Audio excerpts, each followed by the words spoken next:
What's up, everyone? Good evening, Throwback Thursday. Any takers? Hope you all got your groove on, a little dancing. And I figured I'd wear my turban since I was wearing it earlier, right? So, what do I got stored today? Well, I got some ideas. There's a couple things I really need to get done. I figured I'd share a little time with my special peeps out there. So, thank you, Kimberly. Sometimes I tell you what, watching someone else in their joy brings me joy as well. So when you really see someone and you can appreciate when they're in their space and they're in joy, right? Enjoying their life or the moment, wherever they're at, it's key, right? So just seeing that and witnessing it, doesn't that bring you such joy in your heart as well? So when we participate in someone else's joy, it brings us joy. And we're all in joy. And sometimes just witnessing someone also brings us as if we're there. We're in that space with them together. And it's that much more special sometimes when you capture it, just watching them, and maybe they don't even see you watching them, but they're seen. And there's an energy in that. There's an appreciation, there's a gratitude, there's an exchange of wow, right? We say waheguru in Gurmukhi. That's one of the terms of saying, oh my gosh, wow, like that is awesome. Like, wahe, guru, dark and light. We see the beauty in all. And it's those moments where you're like, boom, that's what wahe guru is similar to, right? So I thought I would pop in here, like I said, because I just thought I'm going to be in my kitchen. So, let's see what I got going on. First off, I had to run out to grab some liquid Drano or Mr. Plumber or whatever it's called because my bathroom sink is not draining as well as it should be, and it's been sitting with pools of water for the past couple days. And so, you got to do these little things around the house. And when I went out, I ended up at Wally World. And they had kale on sale for $1.54, marked down from like $5 something. I said, why not? I got 2 bags of this because I know I'm going to make kale chips and kale salads in the next couple days. So these are going in the fridge. I also got some leeks because I was feeling a little leaky, and some sweet potatoes because sweet potatoes, it's cold outside. It get down to 30 degrees here in Florida, in Clearwater. This is cold for me. I like the heat, and if I can't go out for a walk with flip-flops, then it's cold, because I got me Uggs on. Oh, let's find some space in here. Alrighty. Since I am doing kombucha anyway, I'm going to show you what I'm going to utilize, because I went to Whole Foods the other day and they were on sale. And if you've never had this to begin with, what I'm about to share with you, it's really, really good, especially for those of us who are coffee lovers. Chameleon Cold Brew Organic Pecan Coffee. It doesn't need any sugar. It tastes so freaking good. Has anybody out there tried any of these Chameleon Cold Brews? Let me know in the comments. Let me know in the comments what it is you've tried. If you're a coffee lover, let me know in the comments. So these are going to go in the big jar of kombucha, which I need to turn over. 10 to 15 degrees. Oh my gosh, Tevra, I don't envy you. I don't. I feel your pain though. I truly feel your pain. Hi, Cheryl. So what I've been doing is drinking lots of water and tea. And this is one of my favorite teas at the moment. It's this Gaia blend. It's for bronchial congestion and opening up the lungs. So if you need something to open up your lungs, I'm going to tell you this thing is really, really good. Smells good, opens up your sinuses.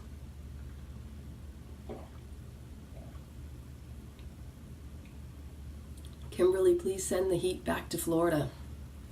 We need it back.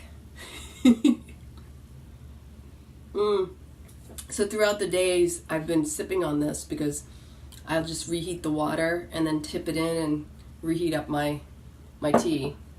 And then I have my water over here that, again, if it's hot, if it's cold, it doesn't matter your temperature. You should always be hydrating. And if you're in a home that's heated, like mine is, in a humid state, this is the one time a year when we feel more dehydrated because of the moisture being pulled out and the heat being poured on us. Even though we need it to feel warmer, it took all morning for my house to heat up 10 degrees almost. That's how my heating system isn't able to keep up with how cold it is out, right? So again, hydration is key, and I always kick myself when I don't drink enough because then my lips get that dryness, and I have been going off and on with a split.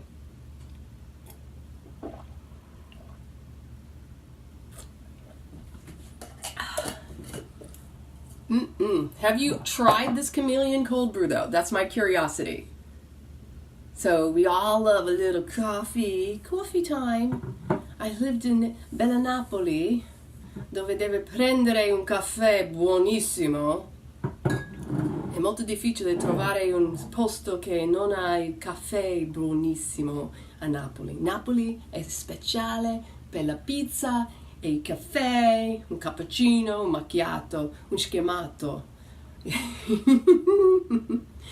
So, allora, balliamo, movimento insieme. Wow.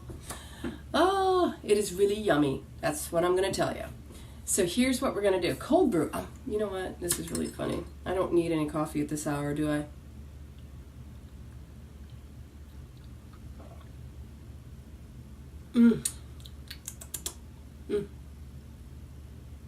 It's like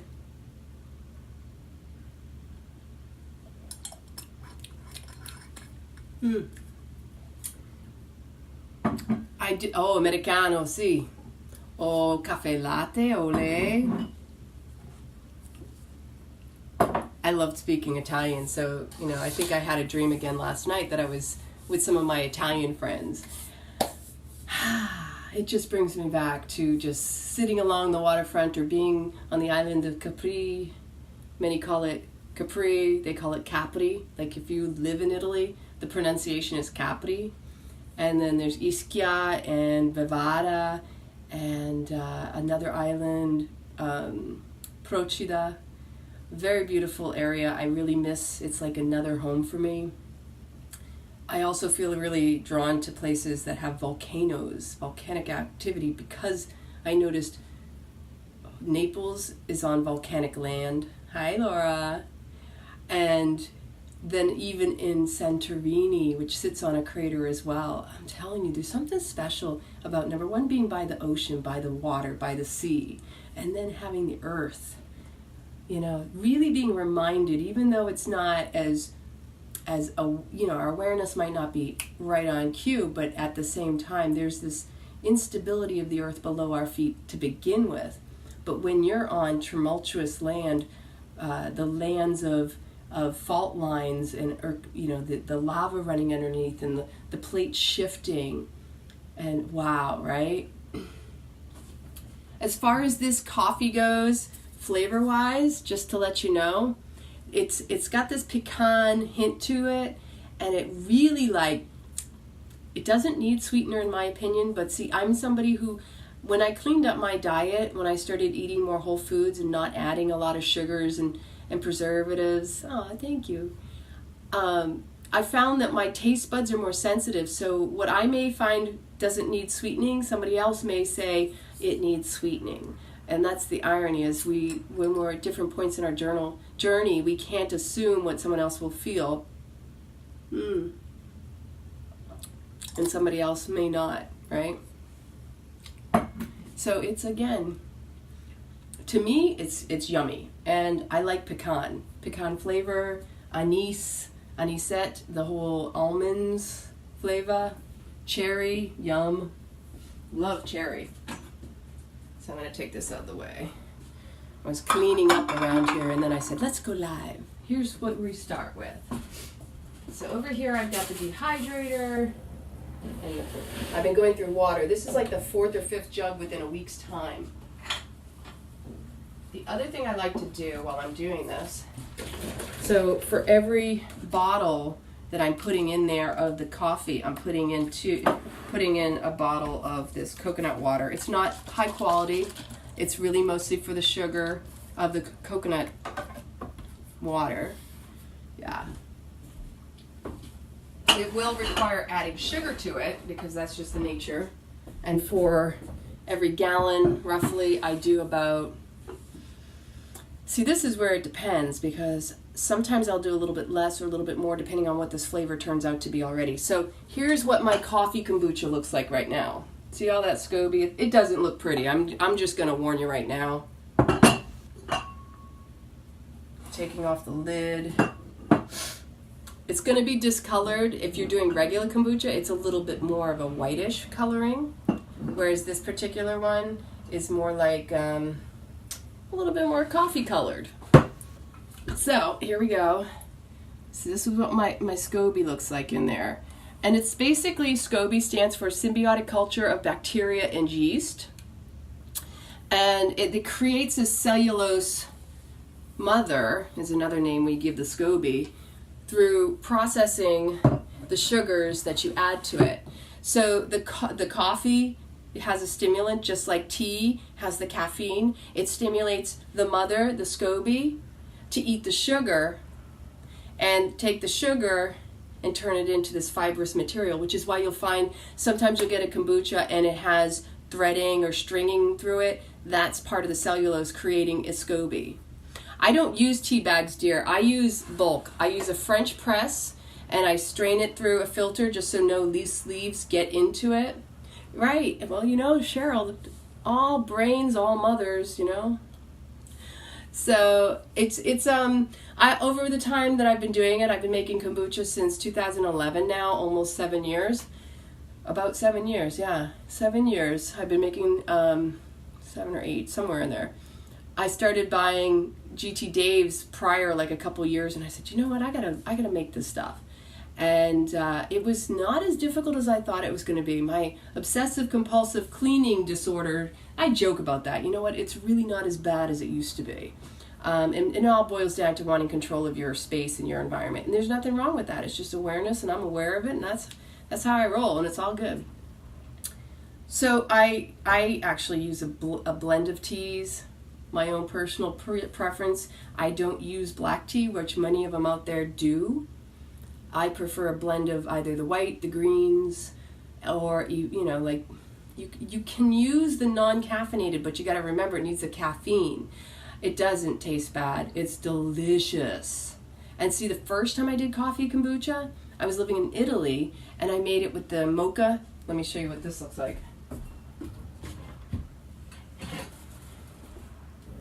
Violettis or something like that.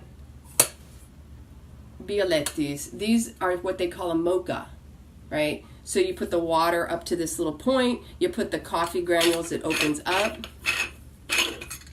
It usually has a little filter. You put the water under that, you put the coffee. Well, that's not the big one either. Oh, there's the coffee right here. So here's where the coffee goes. You have this above it, which attaches to the very upper portion. You screw this on, you turn the coffee, the oven on, and particularly I'm used to using the gas stoves when I used to do it this way. And then it percolates up from the bottom when the water has boiled and moves it up to the front, this top. Thank you, darling, Mervani. It moves it up in here, and so then you pour it off. So the first time I made espresso kombucha, and I'm telling you, it tasted like mocha. It tasted like there was chocolate in it, and there was no chocolate. And I really, really liked it. But that's a longer process than buying it already pre-made. And I tell you what, it was worth it. It's just I don't have the time, and I don't have the big one, and it's just a lot of work. I tell you what, I go through phases. I don't drink this all the time. It's more like a treat for me. And so I was going to do another video on it, but the other day, having been so cold, and I took Buddy out for a walk, sometimes when I go out in the cold, does anybody out there suffer with Raynaud's? So it's an autoimmune disorder, which anytime your immune system is compromised can end up happening. My fingers get super, super cold, and then all the blood rushes out, so my hands become super, super white. And then I'll feel the cold into my bones, like deep within my bones. And any of you who've ever suffered with this, same thing with my feet. I can feel a draft in a room. I get cold rather easily most of the time. It seems to have been a lot better since I moved to a warmer climate and I put myself in the right place. But when I know I'm starting to feel a little run down, I start to feel the cold a little bit more. And again, that's really an indication that something is out of balance. But truly, when all the blood's out and I'm that paralyzed and cold, it's like, I don't know if you've ever had this, it feels like I can't move my fingers. And I really can't. It becomes very debilitating. It's the strangest sensation when you go to pick something up and you're like, I can't move my fingers. And it hasn't been bad in a while, but I noticed it the other day because I came in and I was like, oh my gosh, something's kicking in over here. So yeah, and it really has a lot to do with diet. It's always going to come down to the food we put in our bodies. I was diagnosed with anemia when I was first going in the Air Force years ago, and I can tell you right now, I guarantee it was a mix of the autoimmune disorders, because what happens is when you're eating foods that your body is attacking, hence anemia. So your body's inflamed, which means it's fighting off a foreign subject. It's creating that space, which means it's increased the white blood cells, which makes the white, and it overpowers the red blood cells. How can you have a healthy blood system if your body's in constant inflammation? And so, yeah, anemia comes very commonly with those of us allergic to gluten, too much salt, because it's hindering your body's absorption rate. It's basically creating a barrier. So you could be ingesting the foods that have high iron and what have you, but you're not going to absorb them if you've got inflammation going on. It's just going to pass on by. So anemia, and you know what? I used to eat liver. I convinced myself I actually liked it if I cooked it the right way with onions, like the way my dad used to make it. But I don't think I want to eat organs anymore, because the liver's a filtration. And when you think about the filtration, who knows what's in there? I'm just saying. But you know what does work? Blackstrap there we go. Blackstrap molasses is really good, and it's tasty too. I've used it in my kombucha before as well. It also depends on what your diet is, in the sense of like I said, sugars. Soy will inhibit your absorption big time. Blackstrap molasses is the bomb diggity. I'm telling you, it's a great way to get all those nutrients. I would not supplement with iron personally, just because you can overdose on it. But always consult whoever it is you trust. It all depends on your diet. I mean, I can give you tons of suggestions, but I don't know your situation. I just know my personal experience, which is what I get on here and rap about to begin with. Now, what did I do with that wooden spoon? I think that's what's keeping it from opening. Well, that would be it. Yeah, exactly. So for me, I get easily bound up by certain foods. If we're ingesting a lot of new supplements, a lot of times it's just passing through our bodies, so we're not absorbing them. So here's the part I love, is I stir this up because I want to see how much fizz is up going on behind this.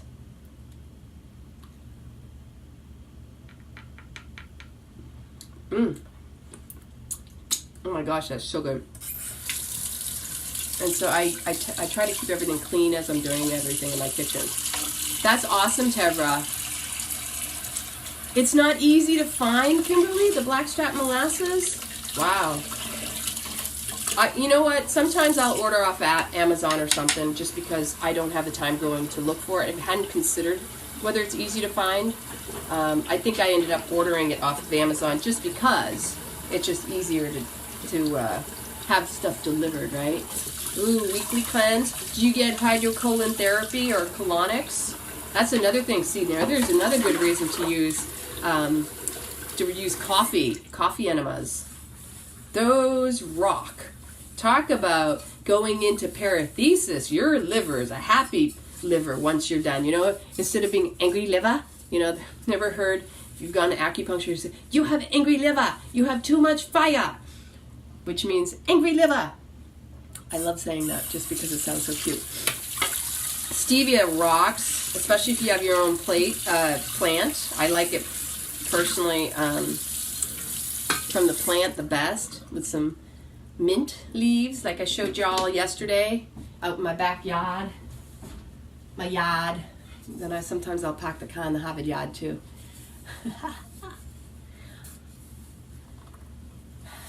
But you never know what's gonna happen in my kitchen, because I don't even know. I thought, yeah, I'm definitely gonna brew the kombucha. I might make SCOBY leather, because I'm thinking tomorrow I'm gonna work with the kale, so I can get a bunch of kale chips made and all that. And I'm pretty psyched about it. Very cool, Julie.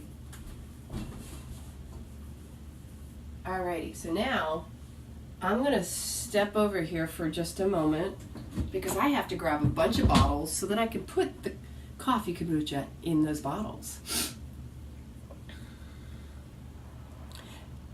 The other thing I was gonna suggest for, instead of blackstrap molasses, you know, when you ingest things like spinach, which is high in all those different iron and the fiber, adding lemon juice fresh squeezed lemon juice will make that absorption more assimilable to your body.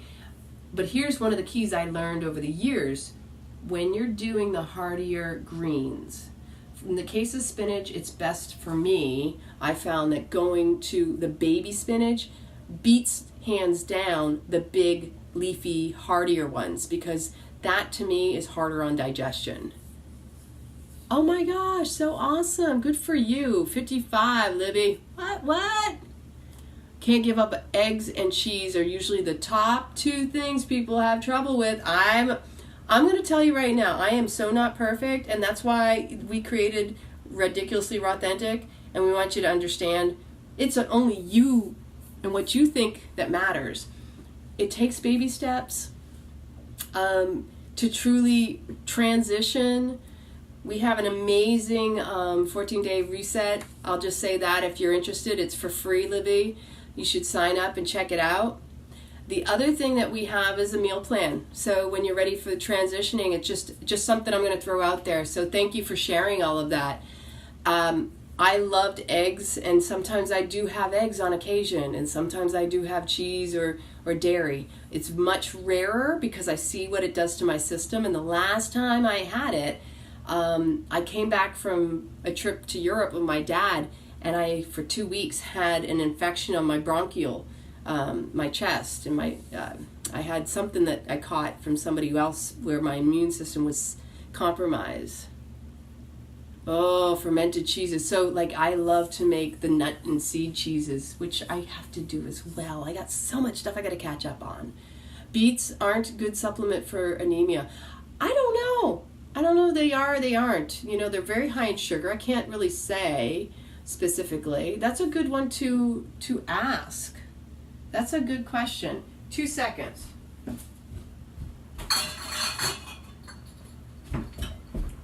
Yay! See, I love these Pop-Top bottles.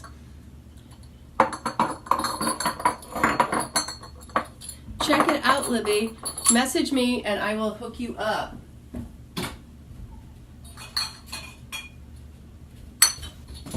I'm so psyched. I have done cheeses before, doing nuts and seeds here in the kitchen over this past time. I will definitely be doing another one. I haven't done the one I'm really craving to make. I have coconut cheese in there that I need to flavor still, because it's still kind of doing its little sit back and melt. The longer, the more flavors you'll get.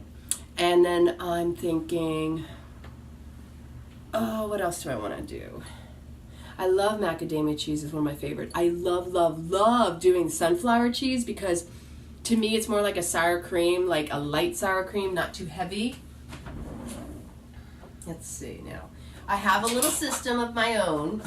And I created this specifically because I'm just kind of finicky like that when it comes to doing stuff. So just to show you real quick, I've already cleaned that so I can put this away.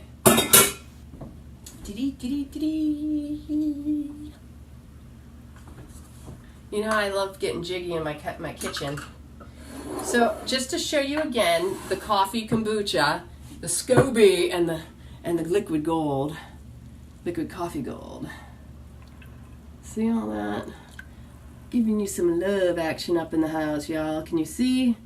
Oh, yum. I did do some with coffee and chocolate. I haven't pulled those out of the fridge. I don't think I've tried it yet because I think I made 3 bottles. So here's what I do. Hopefully you can see me well enough. I can't see that far down, but I can see if I can move you just slightly. How's that? A little better? Okay. I have a filter and a little pouring cup.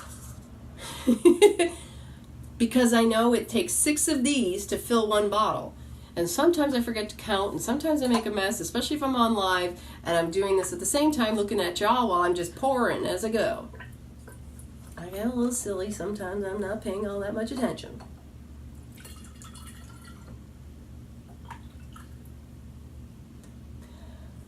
Right? Oh my gosh. So one of my all-time most amazing cheeses I ever made, I think this is number 4, was when I lived in Italy and I had chestnuts.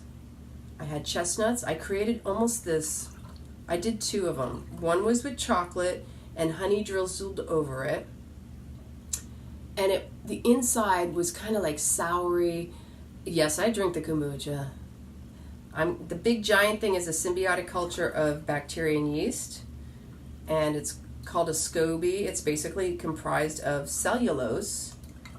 It gets stimulated by the caffeine, and it eats the sugars, which creates the cellulose.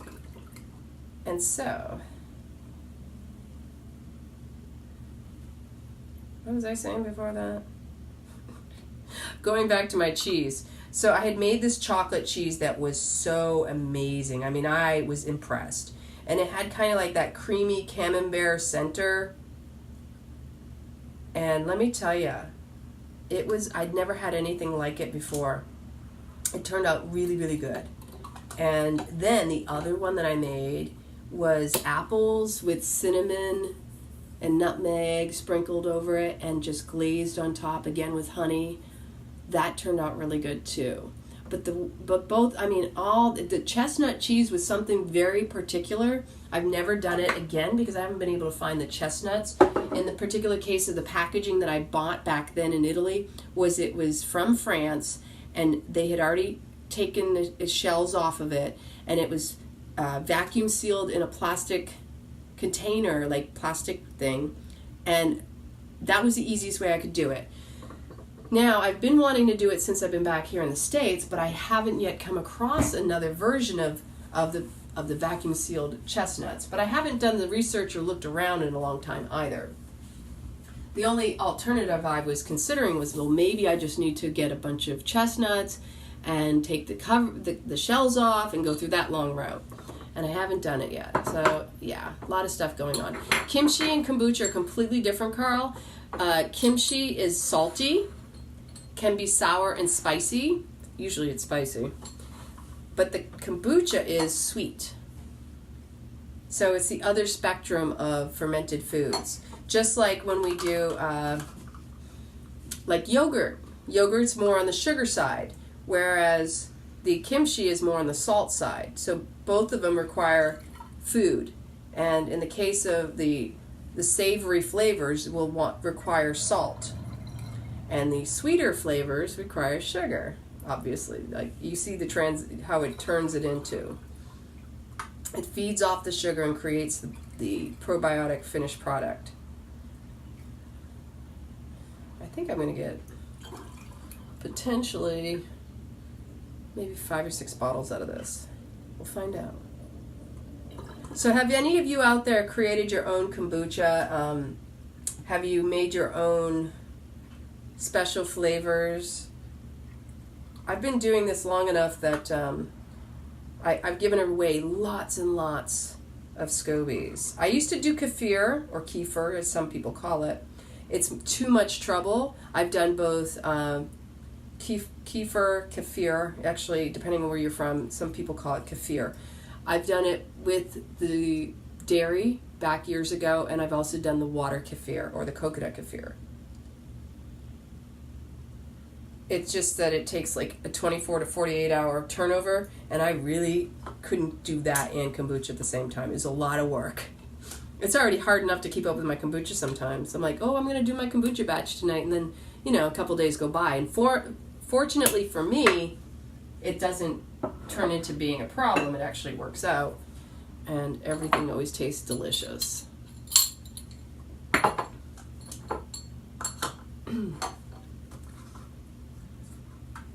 So I'm going to share with y'all something after I'm done with this. Remind me if I forget.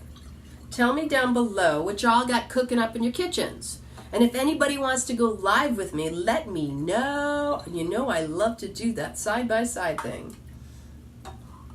Get to know all my friends, my peeps, you beautiful people out there. Oh, so I'm glad you asked that question, Christine. What do I do with the SCOBY? Here are the various options. For years, I would throw them out in the compost. Sometimes I'd use them in smoothies. But if you know kombucha, it turns over so quickly every 2 weeks, creates a whole new big old SCOBY that sometimes you can't necessarily keep up with using it, so it ends up in your compost like mine. So I've put it in the compost, and then the other most recent thing I've been doing has been to make SCOBY fruit leather.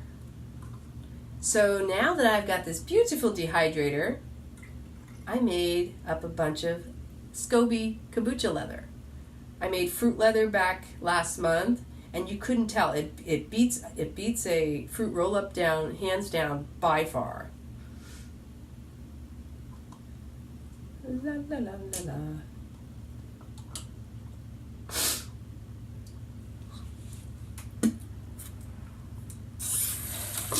I've got a little thing still trickling down the back of my throat,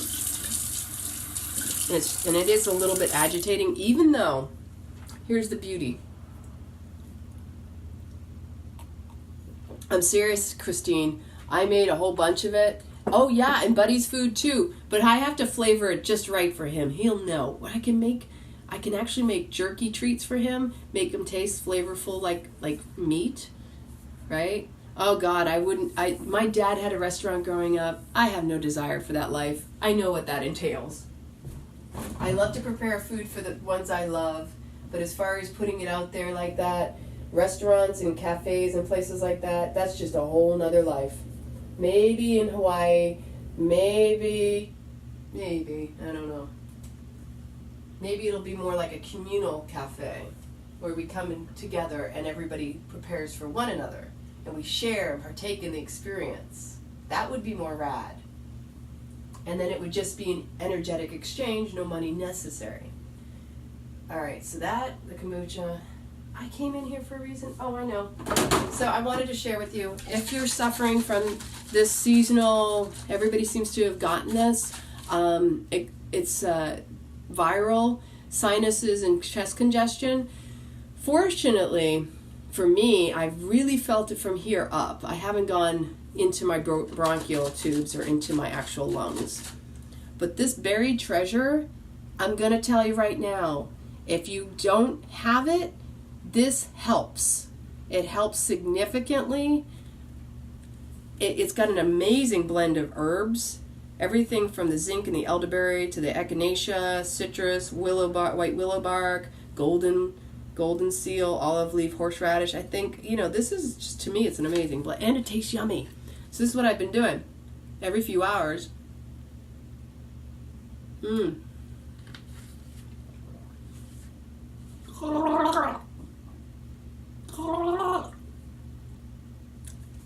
It's so yummy. So yummy. I highly recommend it. It actually started going away when I got this stuff. And I've been needing to hydrate more, along with this tea I told you about, this Gaia tea that I've been using in my heart love mug. See, isn't that beautiful? You gotta get a little thumb action, love action. See all those hearts? So happy together.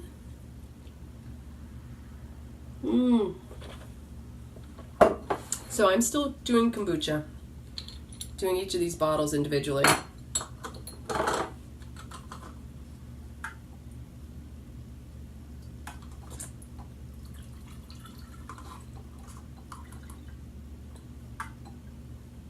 What are y'all having for dinner? Share with me. What are you doing in your kitchens? Tea with thyme was recommended, but I can tell you right now, it's got thyme in it, and I want to just put so much of the healing herbs in my system. I have been also. It's been draining, but the biggest thing I've learned is it's for me. I know I need to rest more. And during my moon cycle, stay away from sick people. And I know my moon cycle is coming up again because I can feel it coming. And that's where I kind of wonder if that's the reason this hasn't fully gone away. Because when I'm coming close to my moon cycle, and then I'm still kind of in the throes of this congestion, it's still kind of lingering. Oh, and the lead singer of the Cranberries passed away the other day. I was hearing that song in my head while I was driving. It's in your head, zombie, zombie, zombie. Or, why'd you have to let it linger? That was a good song, too. My sisters and I had a little joke about that song. It had to do with boofas. And you had to let it linger. We put our fingers up near our noses. Like, why'd you have to let it linger? It's a baboofa whisperer here.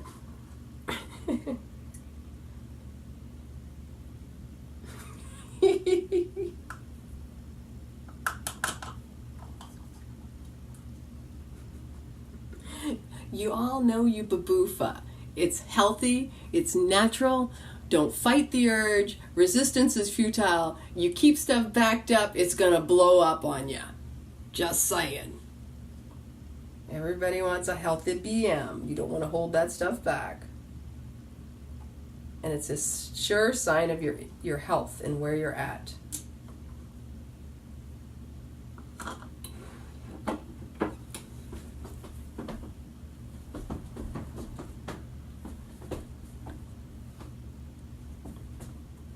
Oh, if you only knew, me and my sisters, we crack each other up.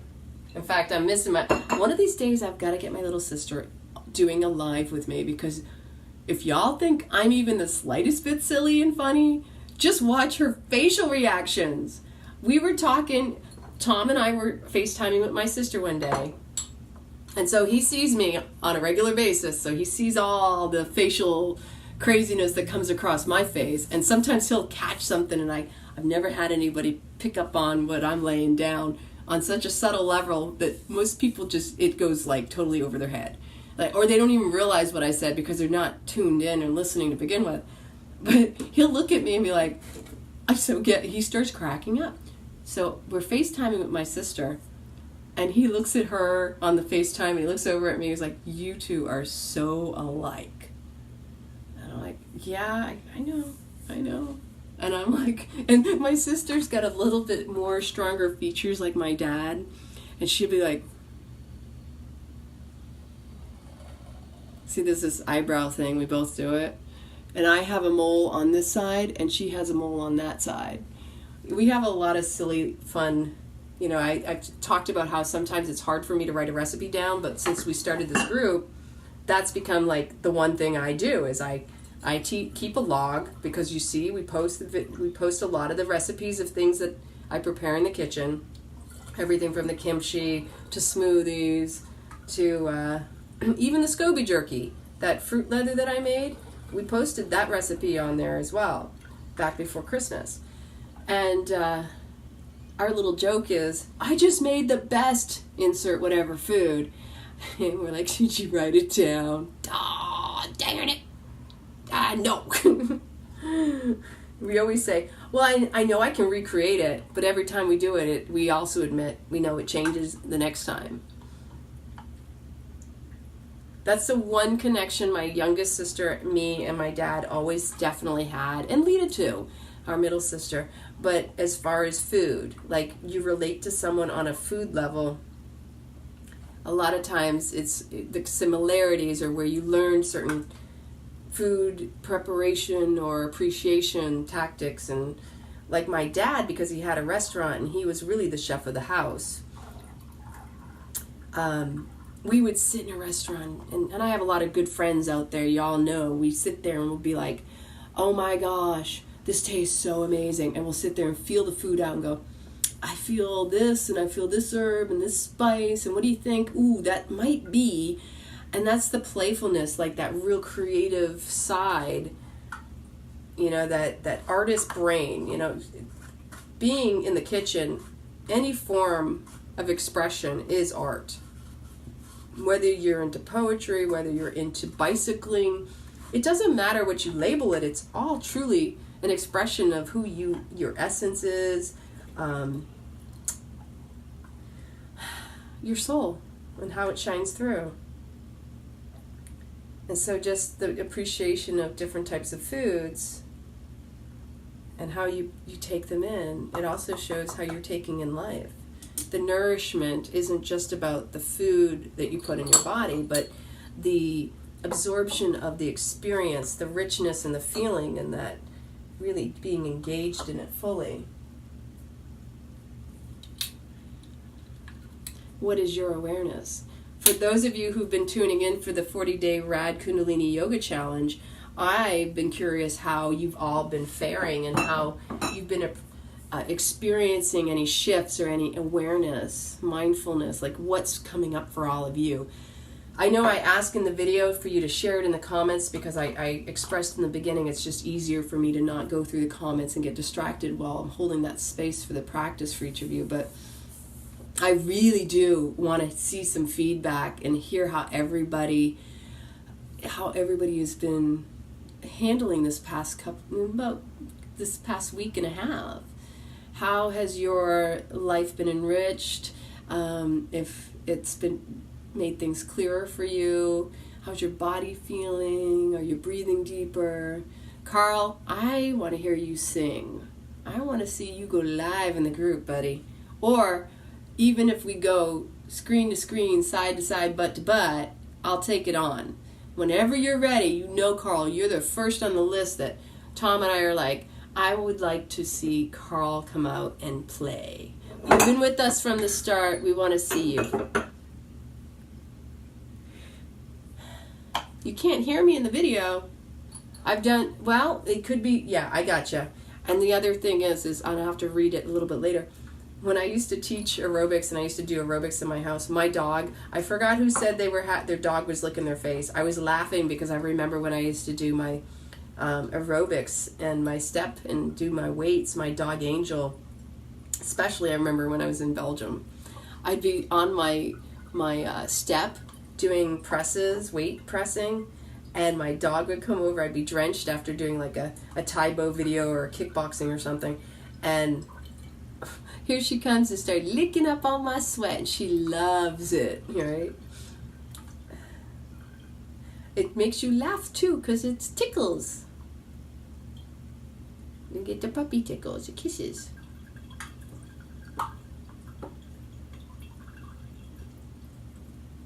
Carl, I'm serious. You're gonna be a star.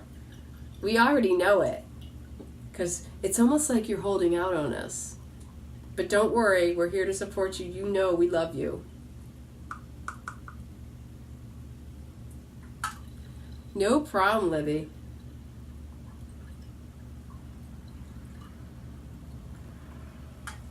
Looks like I should be able to get, I don't know, I can't tell sometimes the kombucha SCOBY when it's really, really thick, how much liquid I have in there and I still need to add the sugar too. See, why I use a strainer is because all of that is the cellulose that creates a SCOBY. Can y'all see all up in there? That's just the sediment, and so that is what is comprised in a SCOBY, a symbiotic culture of bacteria and yeast. Can y'all see that really well? Because it's really key that if you want to keep a clean kombucha, you don't want a lot of strands and SCOBYs growing up at the top of your bottles. You gotta strain this stuff out. And it's not always going to be obvious at first. I still use a strainer if the liquid looks cleaner and clear enough. So this is bottle 6 actually. I'm doing pretty well.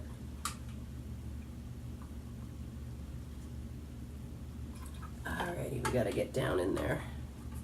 I need at least a cup and a half of this. Well, maybe a cup and a half. I was right. Did anybody experience a deep freeze? Well, for Florida, this is considered a deep freeze in my opinion today. Ooh, I made a little messy. Oops. Oh well. Ooh. So these bottles typically don't go out of my house because it's so expensive to make these.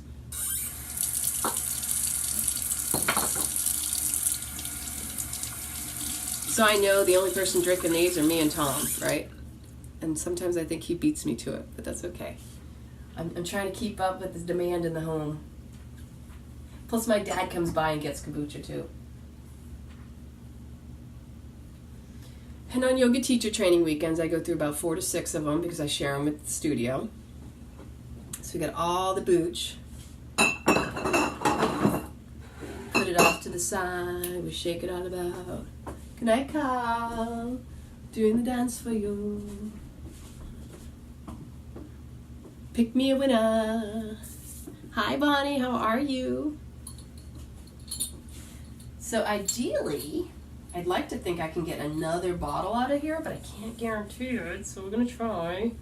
See, and I'll show you how far down it went.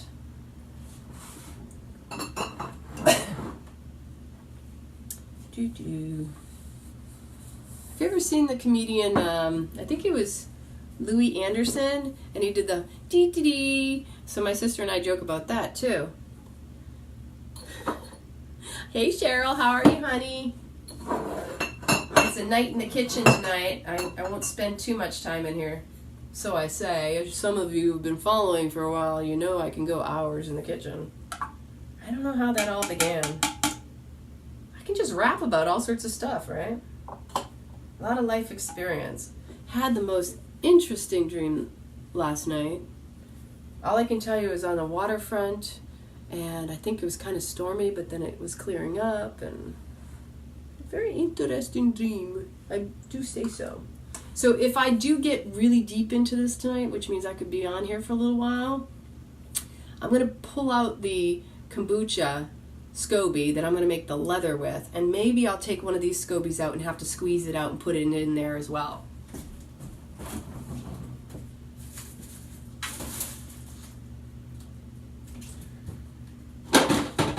So here's what I have from the last batch of chocolate. I'm sorry, not chocolate, coffee. This is how meticulous I am. If I find dog hair and stuff that's up on the counters, I kind of freak out. So, you know, my eyes are always looking to clean up and just, I can't explain it, but since I was a little girl, it's like, even with my motivation behind things, if I see a need, I try to fill it. If I see something needs to be done, instead of talking about it, I try to do it. Now, had I been like that all my life? Of course not. I think it really came into place when I stopped being just doing things instead of expecting other people to do them for me. You know, I think the self-sufficiency, when I think about how independent I've been all my life, and I've never been married, it took me a long time to allow, you know, to really allow myself to receive. I've had some beautiful men in my life over the years, but I wasn't always 100% allowing them to serve me in that receptive relationship way.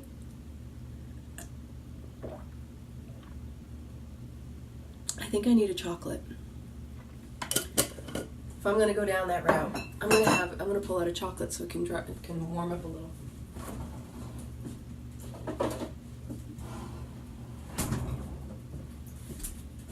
So when I think back to some of my relationships, and anybody out there, if you've experienced this, please type below. I like to think I'm not the only one.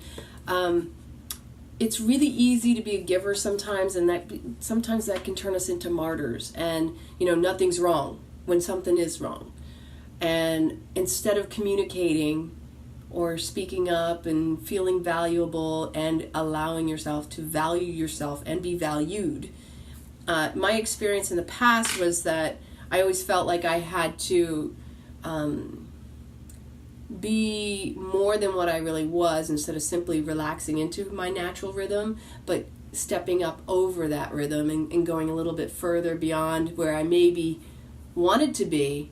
And then as a result, yes, they are, Julie. And as a result, I'm like bubbling up with anxiety and frustration and animosity. That was the old me. And so in a lot of my old relationships, I would want them to work hard to show their affection, and I would work because I was working hard to show my affection.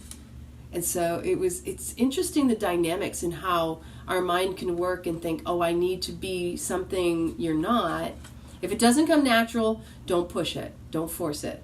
But even my communication styles had to evolve over time. I had to grow out of that space of, instead of attacking the person for what was clearly uncommunicated, I didn't say anything, but I assumed they should figure it out. By doing that, here I was bubbling up and creating this horrible dialogue that didn't even exist because it was a monologue.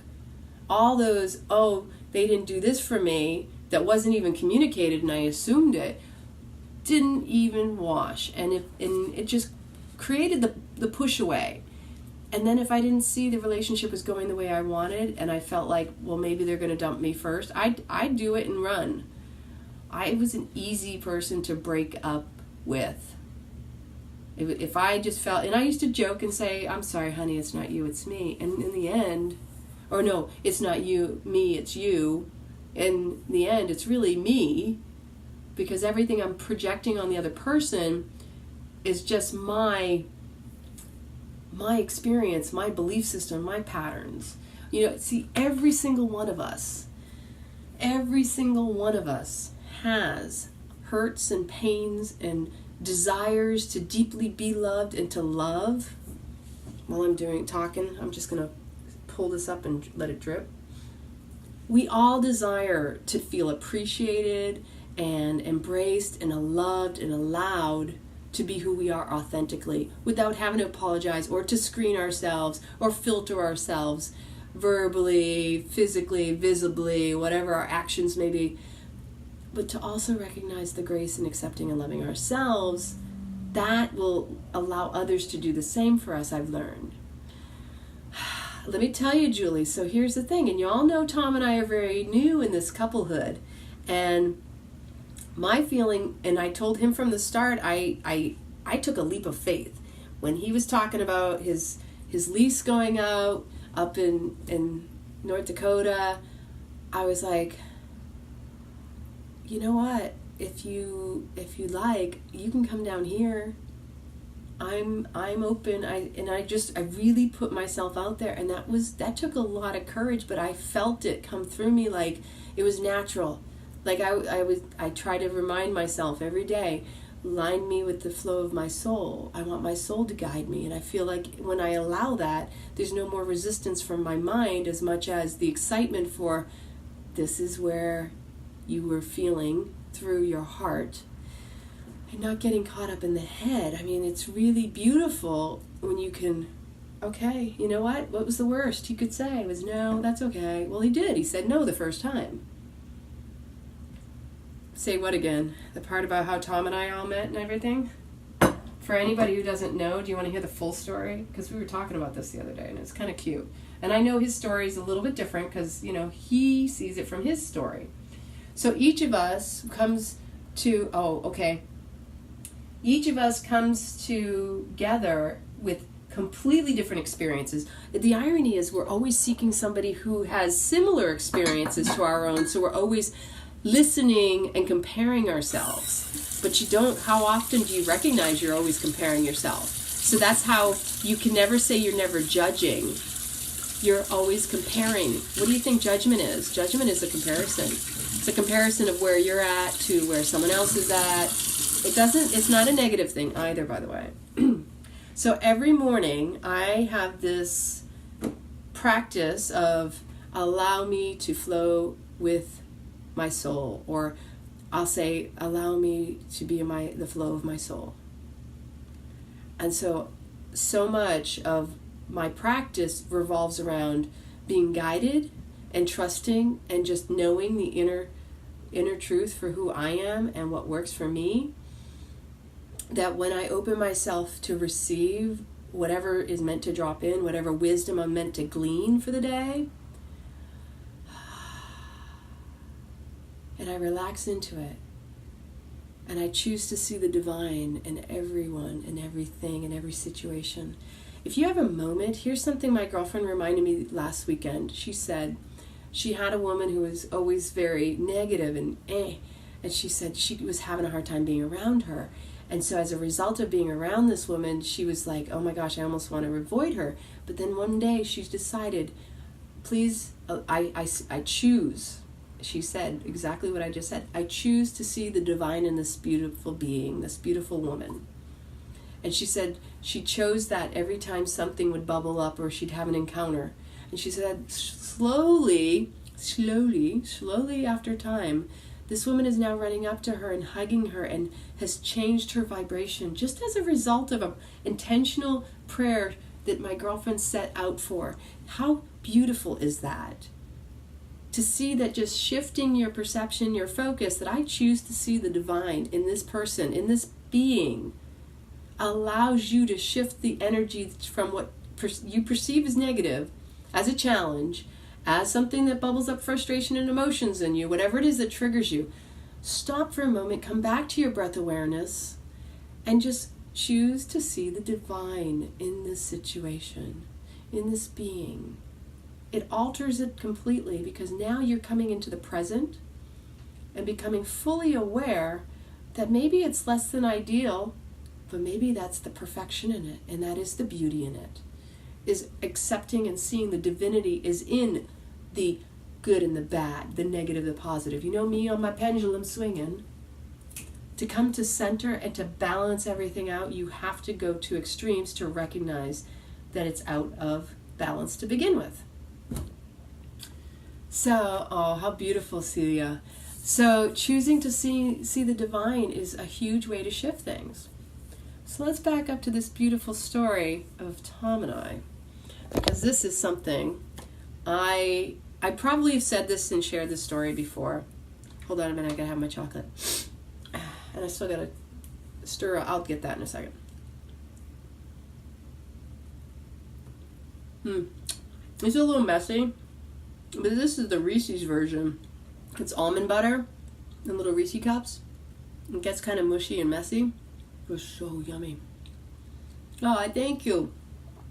If y'all enjoy my videos, go ahead and click share if you like. But it'd be really awesome, very awesome, if you shared it in some kombucha groups or food or wellness, any groups you can think of where you think it'll serve someone. Because I'm all about sharing and spreading the love. You know that. Sprinkling that love on that share button.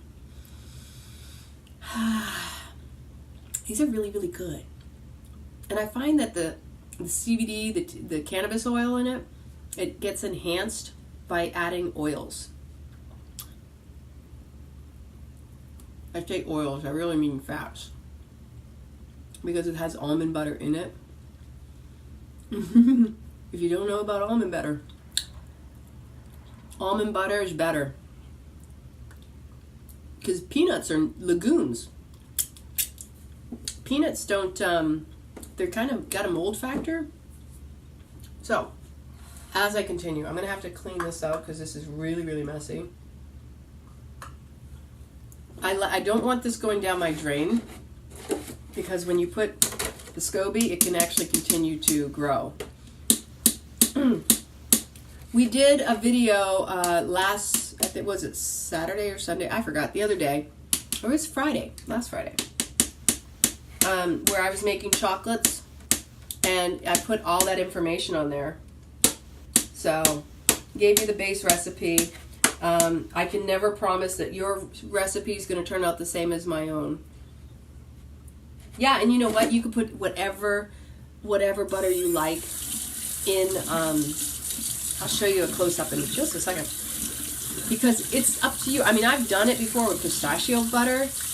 I've done it with sunflower butter, tahini butter, sesame butter. I used the black seed butter one time too. Oh my gosh. When I made that, I made an Oreo cake using sesame tahini, the black sesame tahini, and some coconut cream and all that. OMG. It was like an Oreo cookie. I made Oreo cookies and I made, and that was a process. Let me tell you, just making out each little circle. Oh my gosh. That's just how I am. I spend tons of time in the kitchen because I really enjoy doing all that. But it's very time consuming, and what may appear like something that shouldn't take long, it's also the loving process that I go through as well. So as far as chocolates go, so I'm munching on one of these Reese's styles. Check this out. Macadamia butter is my, I love macadamia. That's one of my favorite nuts to use for nuts. So there's nut butters to use for making my cheeses personally. So look at how pretty that turned out though. Look at that mold. See, you're getting finger action, some love and chocolates up in there. Hey, yeah, you could even share this video in a CBD or cannabis group if you like. You know I'm all about my edibles. The smoothie I made this morning, totally worth it. It had some of my bud in it. Very light though, not very strong. And then these are like 4-leaf clovers. See how pretty they all are? Get that chocolate sheen on them. Wait a minute, I'm flipping everywhere. Can you see? Oh look, there's a piece of chocolate on the top. Oh, what's that? Ooh. We do need a pajama. Ooh, I love that idea, Cheryl. I've heard you can do four-way split screens now, but I haven't tried it. I'm a little bit concerned because Facebook's not always the most stable. And 2 people can be enough where it causes a whole lag. This is so yummy.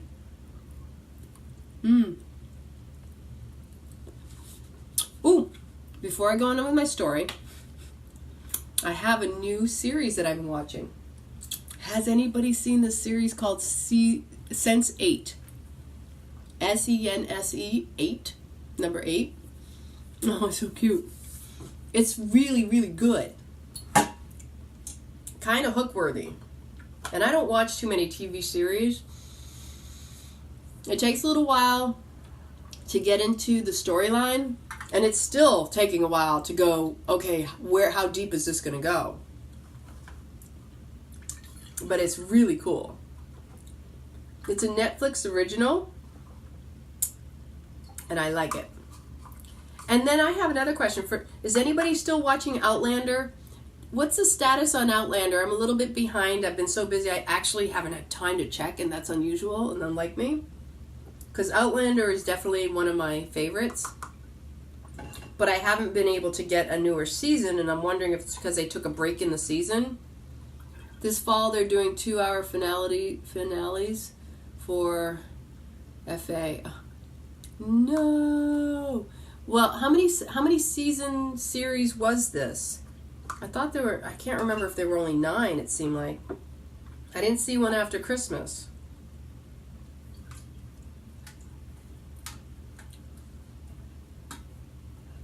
I'm still trying to get Kombucha out of here. I do have 7 bottles. Yay! We're always happy when we get a lot more of the coffee kombucha.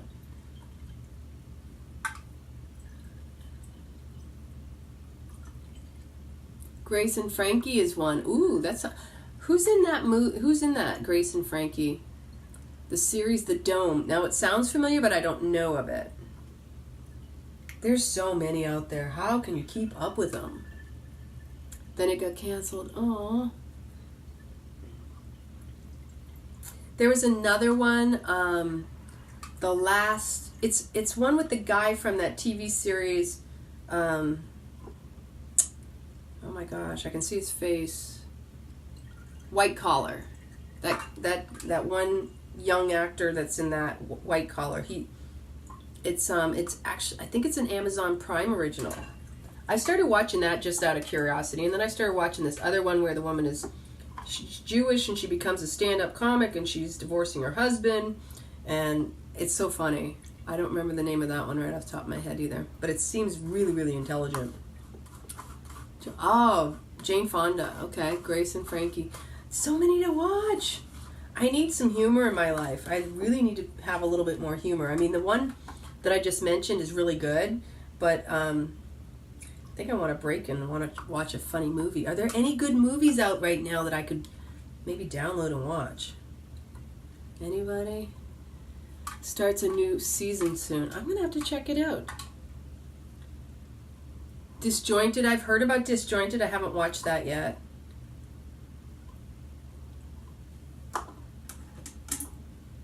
See, I got y'all responding with what you're watching before I got your food. What else you eating tonight? I wanted to see if anybody had any ideas for me. Okay, 7 bottles it is. I'm excited. And there's still possibly another bottle in there. But the SCOBY's so thick, I'm not even going to play with it. That's a lot of SCOBY, and that's going to turn into leather. Too much blah. I can get into a series. One of my favorite series was Alias with Jennifer Garner. She was definitely one of my faves. And then what else have I watched? Ooh, look, I got one more piece of chocolate. I still have a story to tell you. Don't worry, I didn't forget. My mind's pretty good about compartmentalizing. Passenger. That sounds familiar. Was that the one where there's a whole... it's a guy and a girl, and they wake up before everybody else or something like that? Is that the one? The cool thing is, all I gotta add is sugar and those bottles. So much easier than having to do tea. Let me tell you right now.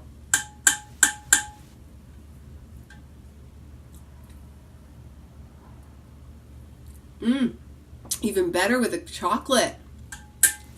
Oh yes, Sense8. Ani, that's awesome. You too. Isn't that a beautiful show?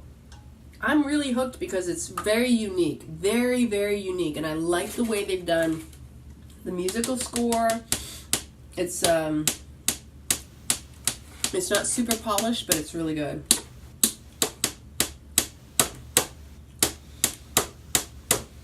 Ooh, I'm making a little bit of a mess. So kombucha stains. For those of you who have never made kombucha, if you have a white sink like I do, it stains. So before I tell the story, I think I want a little bit of sip of this.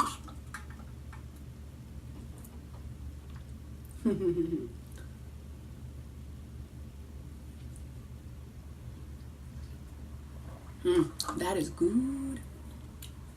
Like seriously. So I have all of these 7 bottles.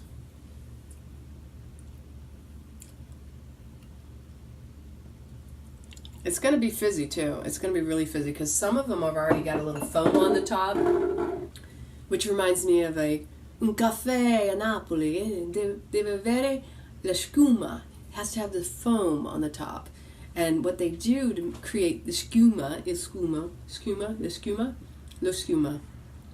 is they'll take, in that mocha, they'll take a little bit of the coffee as it starts to come up, and they'll whip in a bunch of sugar. Now, first off, it's white sugar. It's not the healthiest. I'm just sharing this process. They whip it up really, really good to make it really like white and frothy.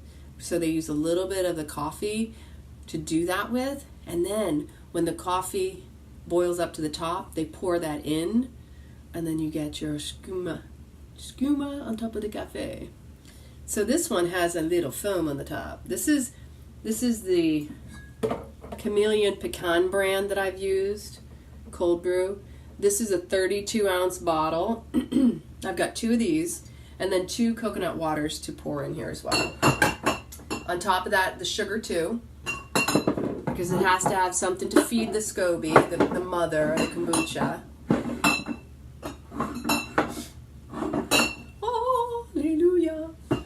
so. Excuse me.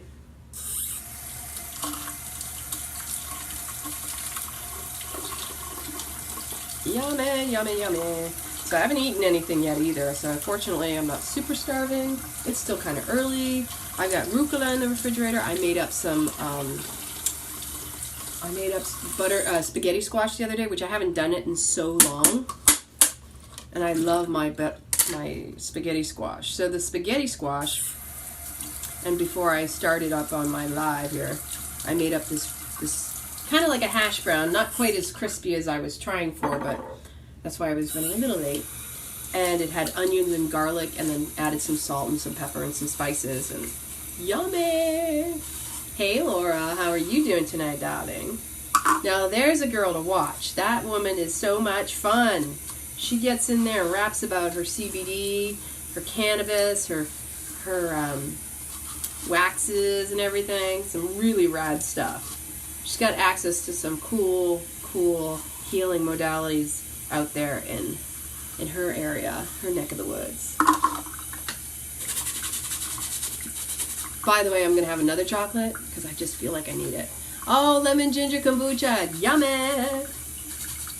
I found that adding some of the extracts and the flavors really impart some really nice texture and in the kombuchas that I make. So I started using the stevia, the vanilla stevia and the butterscotch stevia, and got hooked because it's so much easier than always having to have a whole bunch of vanilla on hand. And I can make all the flavors, but it takes less product and it tastes so much better. I say less product in the sense that it's more pure in the chocolate, for example. When I make chocolates, you get more chocolate versus a different flavored powder. Like Lucuma imparts a really nice creaminess. Hey Kaylee, how are you? Stevia I prefer, like I said, the leaf. But yes, these particular ones that I use, I absolutely love. Let me see, okay, so now it's time to add the sugar. We got a little sugar going on over here.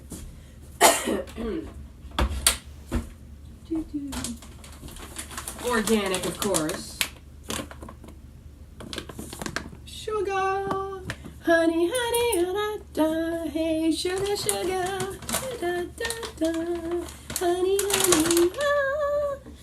And you're my candy girl. My childhood with my mom, dancing in the kitchen. A lot of dancing with my mom. So I got kind of like the best of both worlds. Both my parents much into their music, their particular taste of music.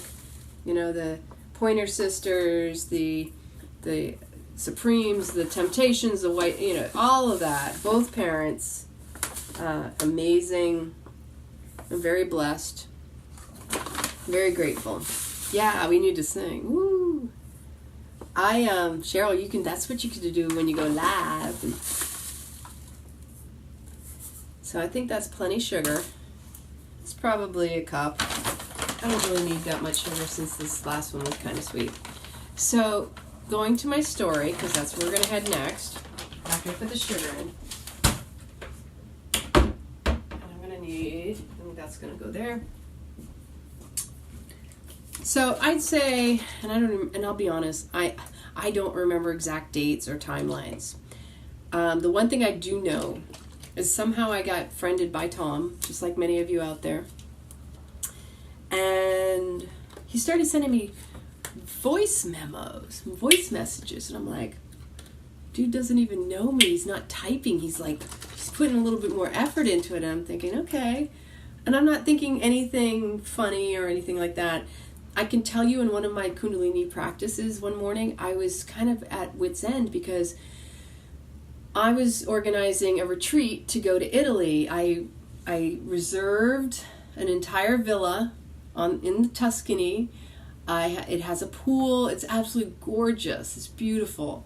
And I had created a website. I did all this work myself. I was supposed to get help from some people, but they didn't show up because extenuating circumstances in their lives and what have you. I can put all sorts of excuses, but I really do believe the universe guides us, protects us, and things are supposed to happen in a certain way.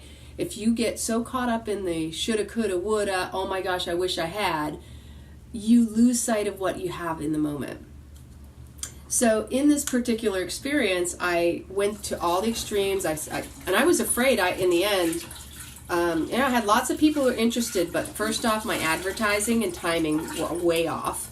I didn't realize that I didn't have enough people who knew me to even want to go on a retreat and have me lead them through an ecstatic experience. The title of my retreat was Awakening, an Ecstatic Awakening Under the Tuscan Sun. Because I have I healed so much, I learned so much about myself in Italy, and because it's kind of like my other life, clearly, totally on a different level now than it ever was. I had to cancel it. The people that, I only had a few months or 4 months at the most, and I thought I was going to be able to do it. I was really excited. I had people who were going to help and support and go with me. I had worked out arrangements of the people who would help me and how we could do exchange, rooms and all that. I was going to do the food myself and do cooking lessons at the same time, or uncooking, let's say, bringing people to the markets and getting them to appreciate and experience what it's like to go out and find your food in another country. And there's a spa up the street from this villa with the thermal spas, and there's these beautiful pools, healing pools, thermal spa resort places all around the area. There's amazing UNESCO sites, wine tasting, cheese tasting, whatever it is you wanted to do, bicycle access, a small beautiful little town, all these beautiful things. Who wouldn't want to go on this trip? And so I didn't realize you need to build your core. You need to know who your audience is.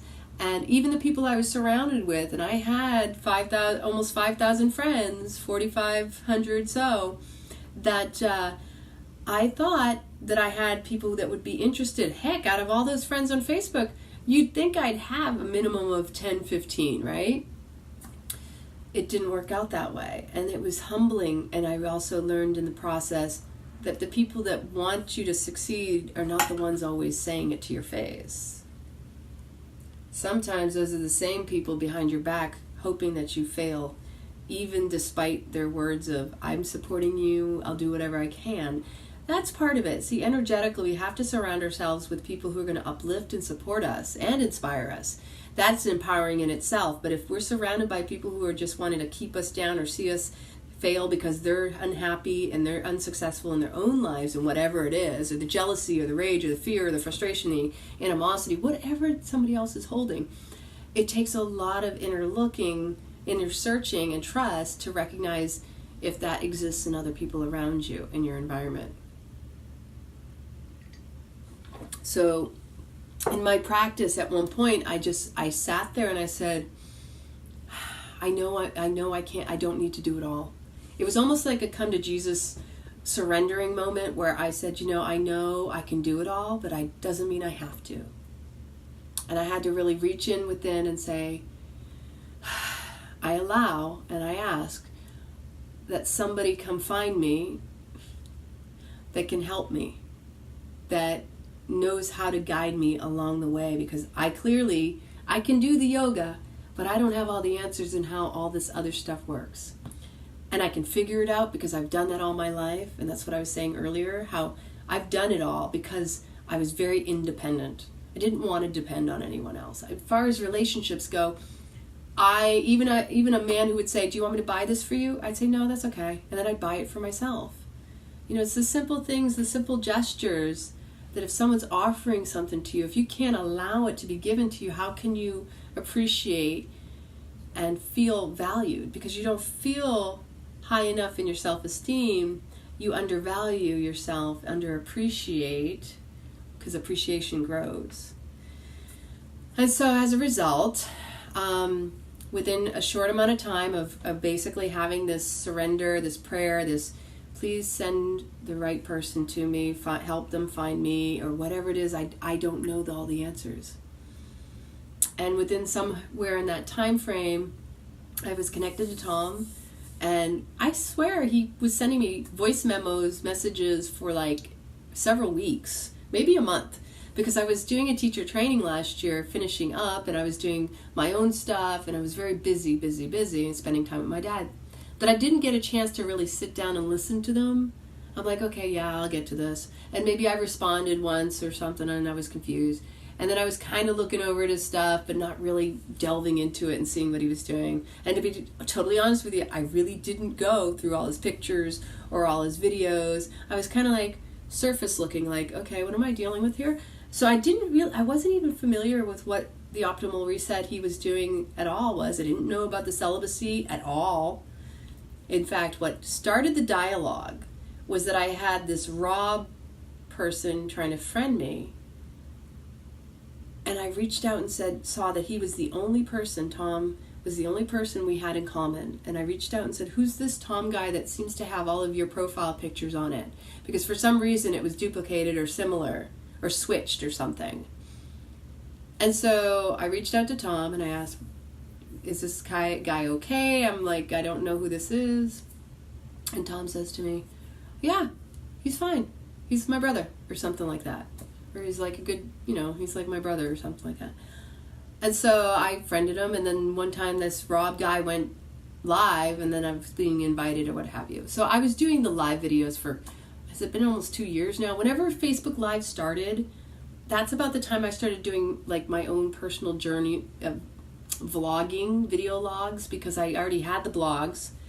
And I was getting downloads that I really wanted to capture and share. And I was already sharing with friends, hey, this is the theme I felt came through in my practice today. So this was a way for me to share. And to me, to get 1 or 2 views, I didn't know how it all worked in the beginning. And then I was kind of looking at it going, this is really wild. Okay, this is really cool. And people were reaching out, and I had some friends who were having dialogues with my conversation. They really appreciated and liked my videos, and they weren't getting a lot of views. I wasn't trying to get a lot of views. I just saw it as an avenue to share whatever it was that came through. I didn't know that it would turn into anything. Although I can tell you intuitively, I've always known this format somehow, that I love to interact with people and show up as I am without having to, censor myself. It truly, it's natural. I feel like that's part of my path and calling. That and the Kundalini yoga and many other things with the food. Yeah, I got lots of things up my sleeves that I haven't even revealed to you yet. So in this time, I'm thinking, he reached out to me and he said, you should do a Facebook takeover on my page. I like going. Now, mind you, my old life, I was an IT professional. I was an engineer. I had no desire to get back into the computer industry. I really haven't. I know I can make 6 figures plus easily. I had a top secret clearance and all that fancy schmancy stuff. But I really didn't desire to have to go back down that route, because I do admit I had bad taste in my mouth from people who blacklisted me because I was too professional. I was, or we would call backlash, right, from reporting and what have you, or feeling like a threat. Apparently I was to some people. So I do have a little bit of that kind of lingers. But I also love the creative side of technology in IT. And I love that we can reach out and touch one another through social media.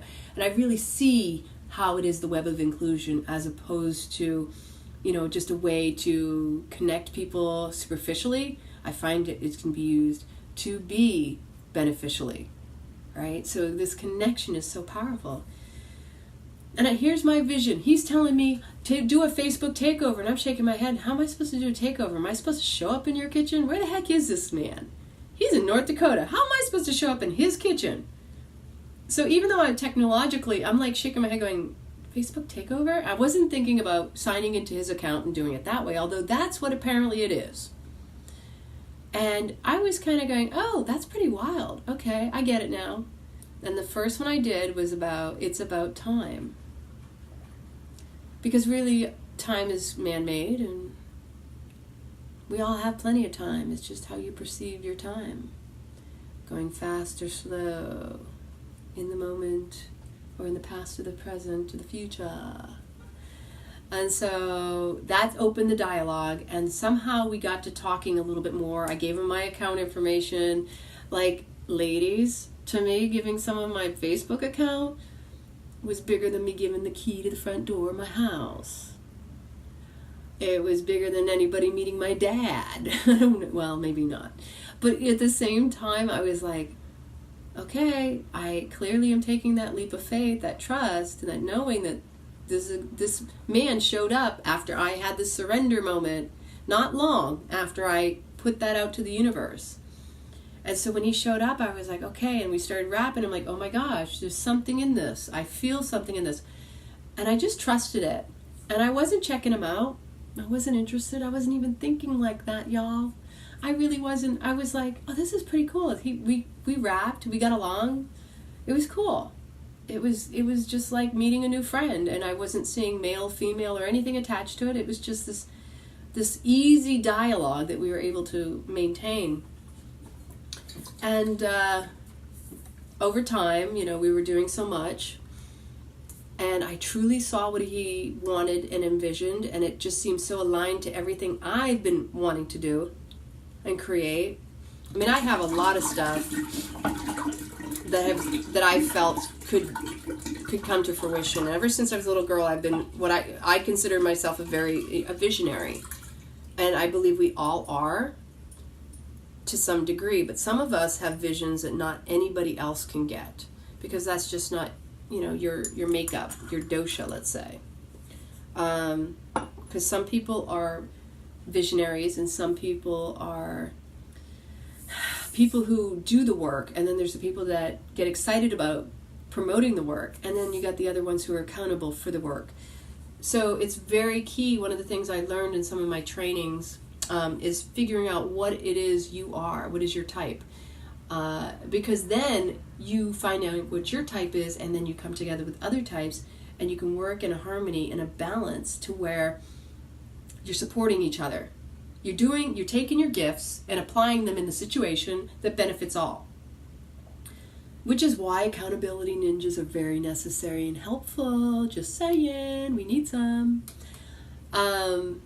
So we were rapping for a while, and then all of a sudden we were talking about making the group.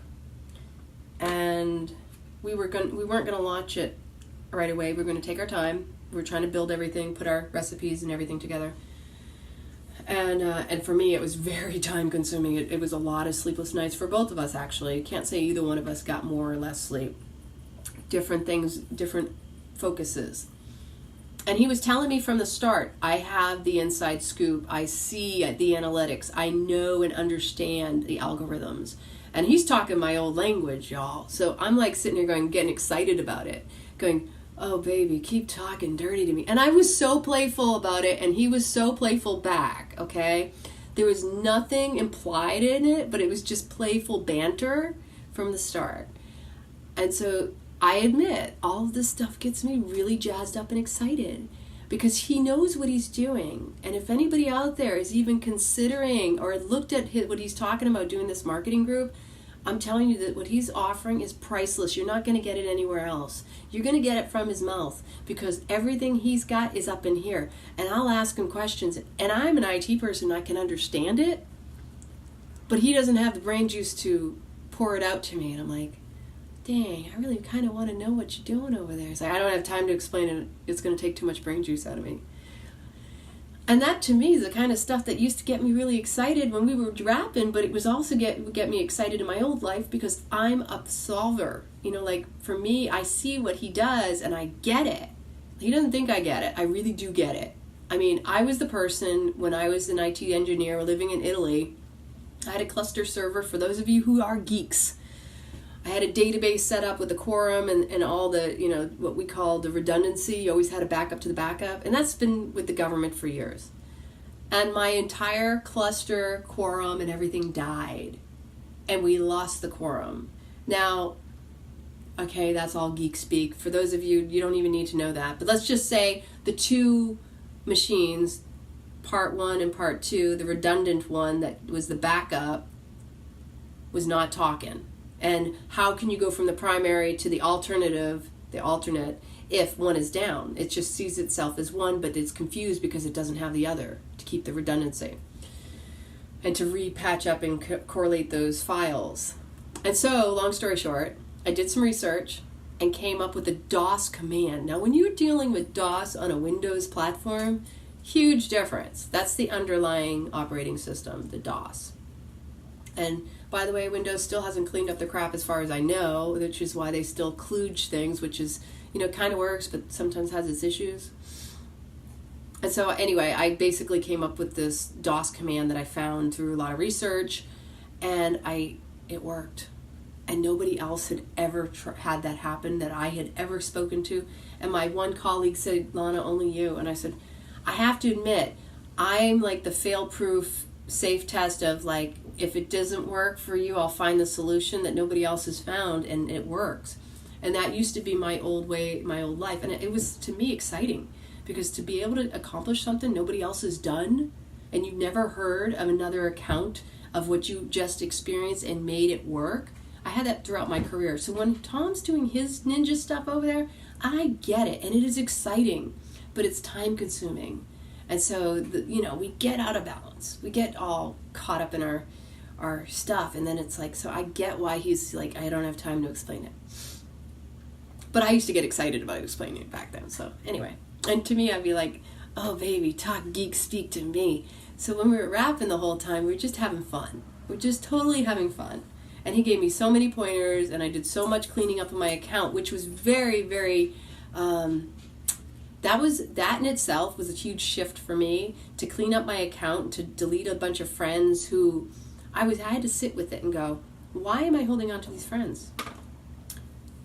You know what I mean? Like, is Facebook a numbers game? Because a lot of times that's really all it is. It's, I want to feel liked. So if you have a bunch of numbers under your friends list, then all of a sudden there you are feeling important, which is satisfying one of the 6 basic human needs. And that creates an addiction, which is why Facebook can be addictive. Anybody? Just saying. I'm addicted to y'all anyway, though. That's just a given. So, bottle number 2. But to make a long story short, or no, it's really not that short, because I'm still telling it. So as we're talking, and we just started flirting heavy, and all that, and then one day, I'll never forget, it was when he was coming up on his year anniversary of his celibacy. And I was like heavy, hard, like, I may look all sweet, but sometimes I can talk a little bit, I don't know, maybe make a person blush. How about that? And so I realized, oh my gosh, maybe I've been coming on too strong. And maybe that's, like totally a little bit inappropriate, especially since, here he is coming up on his year of celibacy. And I said, I'm so sorry. I didn't even realize, I didn't think about it. I said, I'm sorry that I've been laying it on kind of thick. And he was so cute. He goes, oh, no. And he went into this, I enjoy it. No, really, you don't have to stop. And I'm like, oh my gosh, he doesn't mind. Wait a minute. Oh, wait, maybe there's a mutual interest here. I started actually thinking about it. Because at first I thought, well, maybe I'm going to turn him off in the sense of that I've really enjoyed this person and our dialogue and playing and everything that we've been doing all this time, and I'd hate to lose that. And that I didn't want to jeopardize what was already a lot of fun and appreciation on both parts for the work that both of us were doing from the start. So yeah, and then there were these times, and I don't know if he realizes I realized this, but he would do something like, even though, we share a lot here behind the scenes, our account information, so he would go in and post, sometimes it's my account, but sometimes on his account, he'd hear me say something, and he'd pick up on something I noticed. Most men are not this attentive, and the attentiveness really captured me, because I realized he pays attention because he cares. So consider that. If you're in the group, you understand what that means. When someone notices, it's because they're paying attention and they care. That's huge.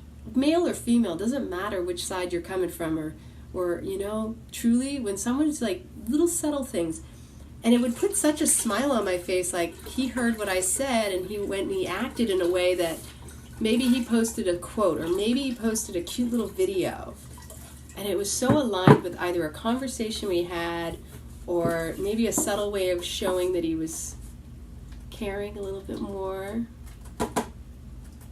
It was really special and it was very sweet and it touched my heart. Speaking of Tom, hi Tom, honey. So then he was talking about, you know, his lease coming up, and I was like, I don't know why, but something in me is wanting to say, why don't you just come down here? And I was a little bit scared to ask because I'd never done that with anybody. I don't just invite some man into my house. And if you've known me for a while, I like my space. I'm a Leo, so, you know, it's very huge for me to even allow someone into my den. And so I took that leap of faith and I said, hey, I know your lease is coming up. If you're interested, you're more than welcome to come down here. It's warmer, you know. And he said no at first. And then a few days later, he said, you know, I was thinking about it. And I was like, oh, you were? And I was like, oh my gosh. And initially, he was going to wait until the first of the year and to spend all the time up there. But then when that first snow was coming, he's like, I got to get out of here. I can't handle this cold. Which I completely relate and understand, having lived in northern Maine, not fun. And so, yeah, that's pretty much the skinny on it. And for those of you who've been around for a little while, you notice that, you know, he was trying to be quiet about it. And it was an interesting transition. It definitely was. But I can tell you that I had made the commitment from the start that no matter what, to not have an attachment to it being something more than whatever it would be, and not to have attachments or ideas or expectations of how he would be. And honestly, I have not had any because I don't know him.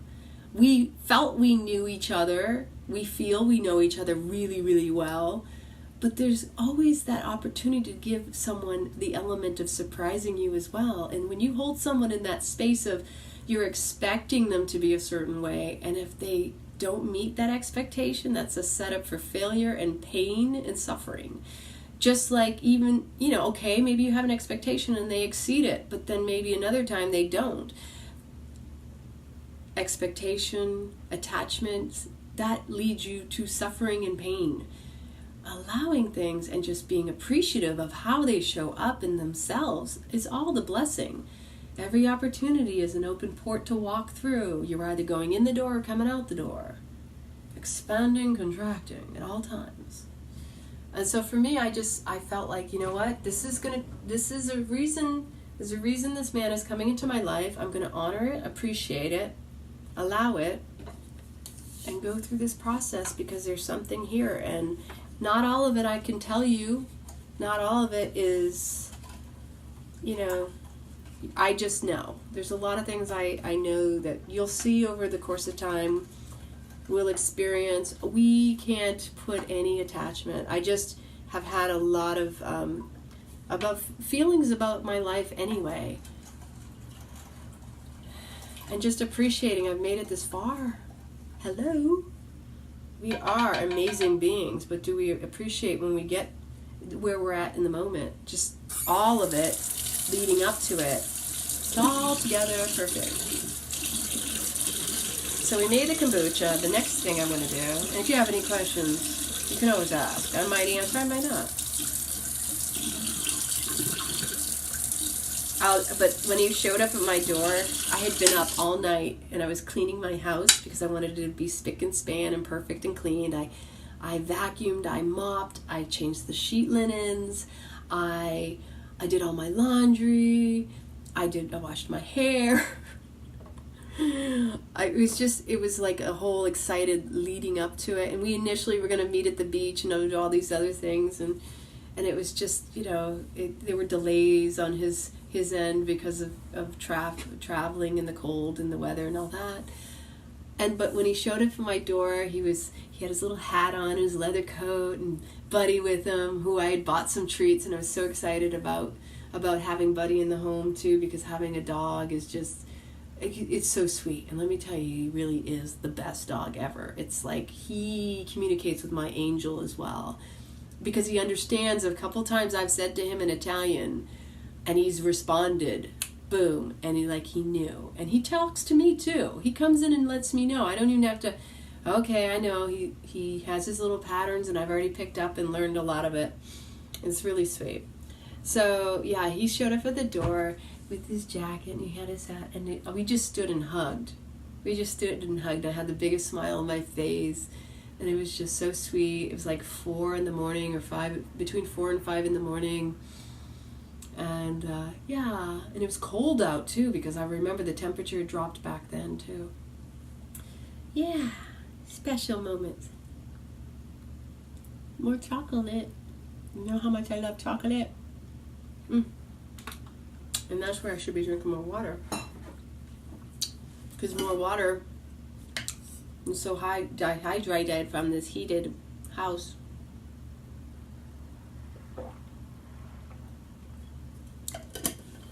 Thank you for all the love, Cheryl. I love you. Love all of you. I hope you're having a beautiful evening and you're not in cold weather. One thing I'm going to do here real quick, just to rinse these bottles and add a little bit more water.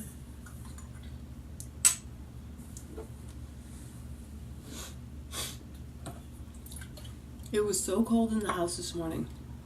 I usually get up super early for my Beyond Addiction conference call, and I'll be honest, I couldn't function, and my body, what I was talking about earlier about the Raynos, my body said there's just no way you can sit and function in the cold that the house was, because the temperature went down, I believe, to 30 degrees here where I'm at.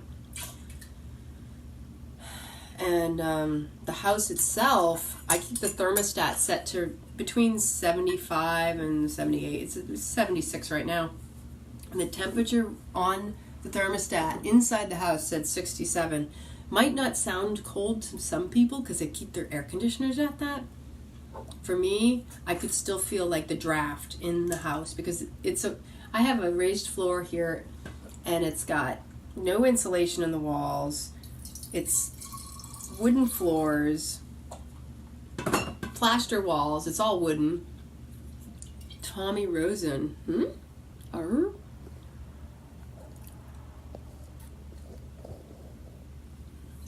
Tommy Rosen. What? Beyond Addiction? Oh no, that I see what you're saying. That's somebody else. Though I know I've heard his book mentioned, I believe. He's got some great wisdom as well. The Beyond Addiction is a program that was designed by Gabor Mate and Sat Dudham Kar Khalsa.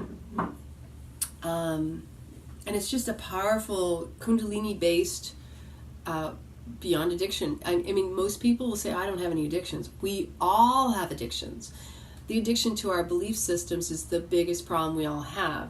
So even if you don't have a substance abuse or a gambling problem, we all have the addiction to our belief systems. This mind is the biggest addictor ever. So what I'm going to do, put the lid on this. Put the lid on this, baby. And so this, as you saw the difference, you see how cloudy it becomes because of all that probiotic afterglow. And then this is what it looks like. Nice and dark. Nice and dark. You see that SCOBY is going to make another one. And so here's its special spot. Atop all of the bananas I got the other day at Sanwa.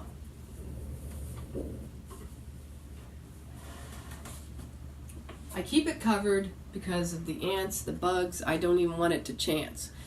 Y'all, if you've heard me before talk about kombucha, don't use cheesecloth. Fruit flies can get through the cheesecloth. Just a heads up. Good to know. Get my love on. Okay, so we're gonna do this fruit leather. And this is gonna require a little space over here because I'm gonna dehydrate. I got sweet potatoes tonight because it's that time of year and we need to have some warmer foods.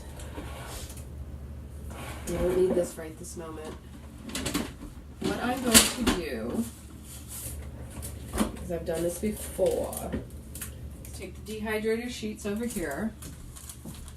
Now, you know I made the banana pancakes the other day. What I'm basically going to do is I'm going to make this SCOBY jerky or fruit leather, kind of SCOBY kombucha leather, using these SCOBYs. Now, this is huge because it beats going and buying any type of rolled up. You know what? And thank you, Shannon. Bananas. Oh, yeah.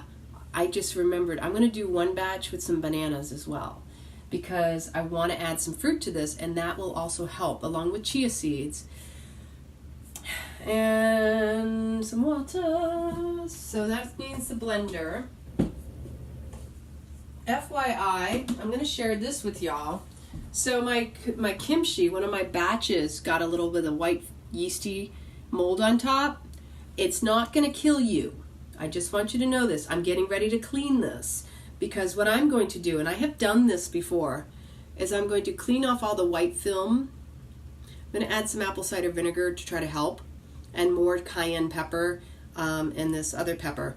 And what I'm going to do is I'm going to scrape off all that white stuff, and I may turn around and try make a nut cheese or something, because the yeast in that will actually help ferment and create. So that's going to go off to the side for the moment. Not to mention, Tom is almost out of his what sauce, and I really need to have double batches of kimchi to keep up with that, because he is really, really demanding when it comes to the what sauce. And, you know, I really like to provide what I'm good at. No, when someone really appreciates something, I want to make sure it's stocked in the house. Might not be a bad idea to market that stuff, apparently. Be easier than the kombucha. I wouldn't have to worry about the drug and tobacco industry trying to get taxes out of me.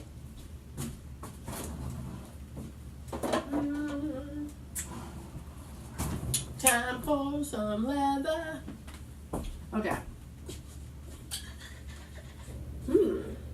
I might use some of that. So here we have, yum.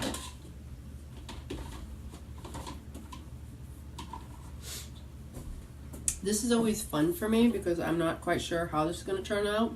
But after my first experience, it turned out so darn good. No turning back. I actually used chia seeds in it too. Now, if I could remember how much I used. This is one of those moments where I wish I had the recipe in front of me. But it's on that phone. And I left the other phone in the other room, the one that I usually put my notes on when I'm preparing a recipe. So this is just going to be a hit or miss. Not really a miss. It'll be a hit. It's just adjusting. The last time I did this, I actually chopped through the SCOBY. Let me see. This may or may not work without doing that, because it takes a lot to blend this up. I'm trying to think how I want to do this.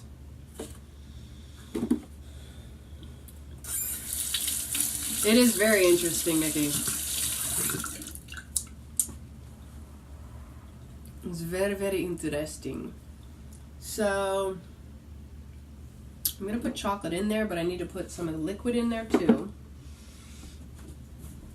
What I think I'm going to do is, because this is a tea blend I made the other night when I was brewing the other kombucha, I'm going to use a cup of this. This is probably all I need. Yum. I hope you're all having a rad evening. Drinking some tea, drinking some water. Vasa, agua. Agua. Yo. So here we have. I can put my kombucha kit back. So where did I put that? Over here. Hi Chris, how are you tonight? And then we got...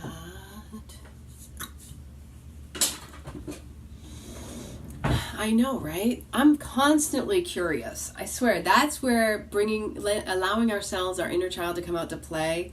That's why we really encourage everyone to come out and play and go live, because you just never know. Like for me, you know, when I get in the kitchen, I could go from one thing to another and you never know what I'm going to rap about. And y'all end up sharing some great stories and information in the comments as well. And I feel like it's even better if I get someone to go live with me if somebody wants to.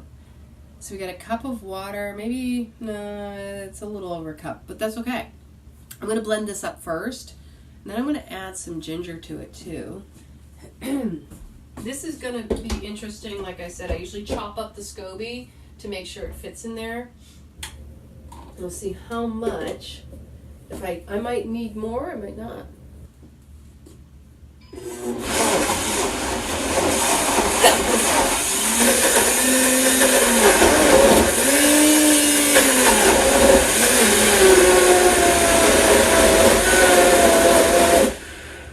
Okay, so y'all have seen what it looked like as a whole. So right here, it still needs to be blended more, but it did blend it up without me having to. And here's the thing, it makes it kind of like gooey, right? That's pretty wild. Isn't that awesome? Look at that. Look. Just see the gaps because it... A SCOBY is a symbiotic culture of bacteria and yeast. It's a cellulose... we call it a mother in kombucha that is created as a result of the process of the probiotic culturing. What I'm going to do now, this is batch 1. So what I'm going to do now is add the chocolate. This is going to be lots of fun. I haven't done it this way. It looks like peanut butter, right? Yeah, you're right. It does, like a glossy peanut butter. I agree. That's what makes it interesting. Now, if I want to... Ooh, thank you for that idea. So I'm going to put... That's 2 tablespoons. Let's go with 3 tablespoons. That's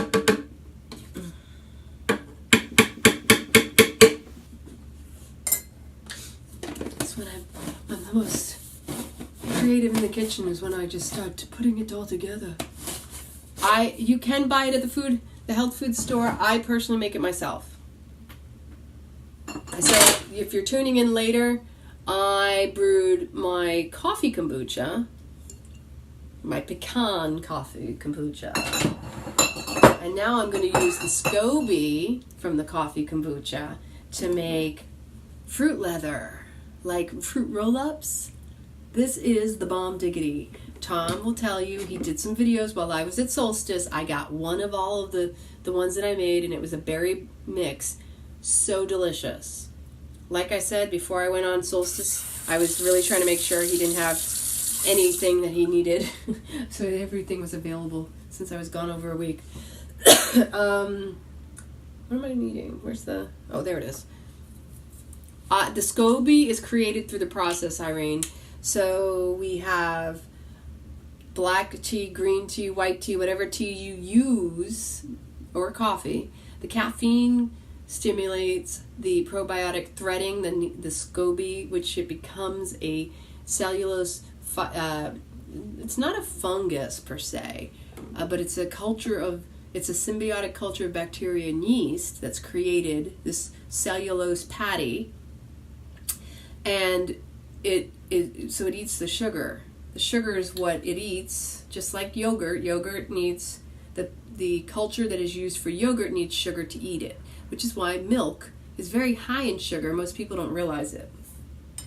So we've got 2, I'm putting 3 teaspoons in. of chia seeds. Whether it's enough or not, well, we'll find out.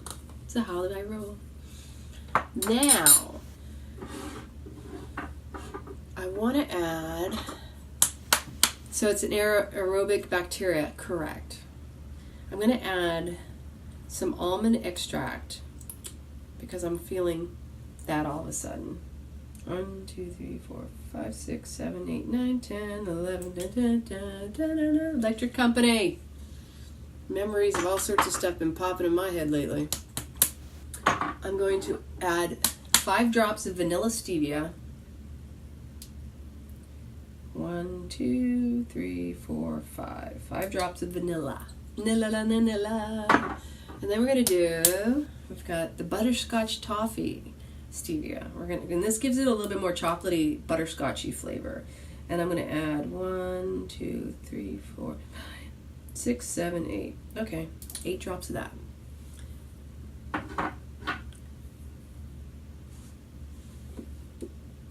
I'm going to add well, we're going to try this, and if it goes down, great. I think I need a little bit more water, but I'll find out in a second. Or in this case, I've been using the tea.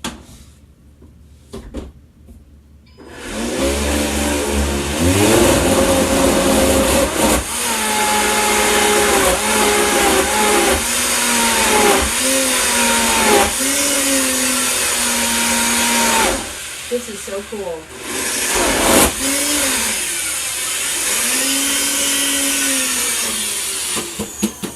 This is so cool, the way it does that. Oh my gosh, you should smell this. Now, doesn't that look like chocolate? Just like chocolate. The song by Kylie Minogue. Love that song. Where do I get the flavored stevia? On Amazon, darling. I like this brand. Omega. Organic liquid golds. In my opinion, it's liquid gold. It's one of the many. I think I want to add a banana, since someone reminded me about all these bananas I got all over the place. I got a box down here and a bunch of them over here. And then we've got the Manzanos over there waiting for them to split. If you've never had an apple banana, a Manzano banana, these here are the bomb diggity, y'all. I love Manzanos because they're like a cross between apple and banana. Who'd have thunk it even existed? And then when my dad and I tried it the first time, we hadn't waited till it was ripe because we didn't know. And that texture was gross. But when it's ripe, it's something special.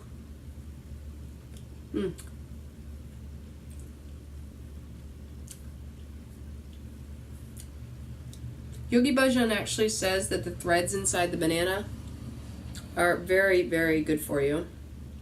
That you should scrape with your teeth the inside of the banana peel. And I found when I've eaten it, it's actually pretty good.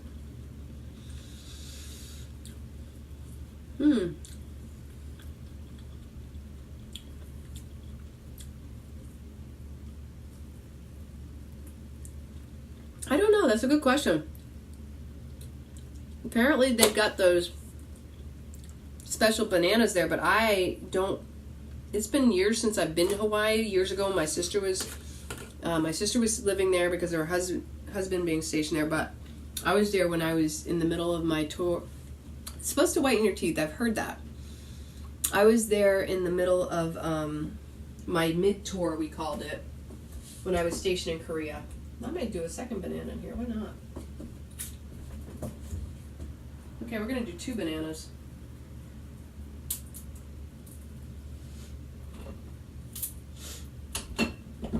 It's stuck. It won't come off. There we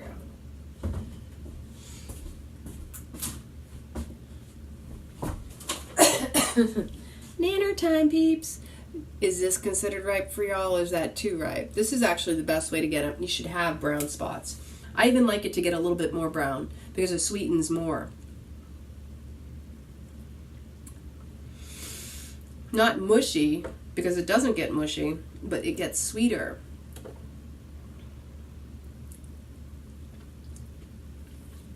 Look at that. It's actually pretty good.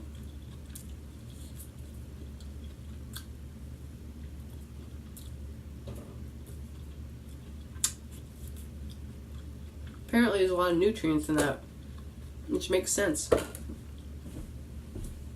Since it's a close, technically if we ate the skin, that's why they do these banana teas where you soak it.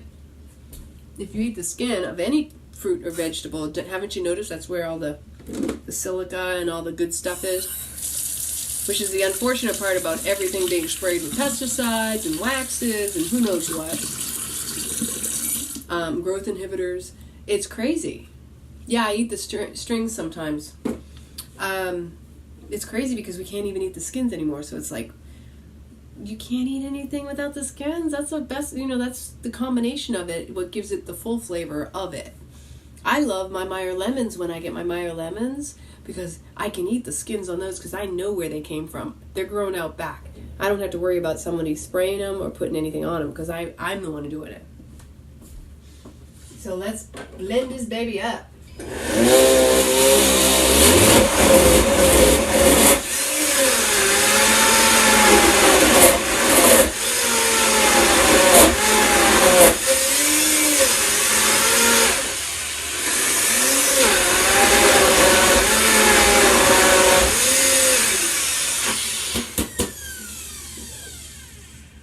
feel like it's going to need a little bit more, but boy, oh boy, oh boy. I want to make sure it's really, really smooth because the deal is that if it's not smooth enough, it means not everything would be mixed around well. That's good. That is so good. Let's see how much of it fits on these because what I do is I pour it on and then I spread it out. Let's see if I can make it so you can see it better too. Excuse me.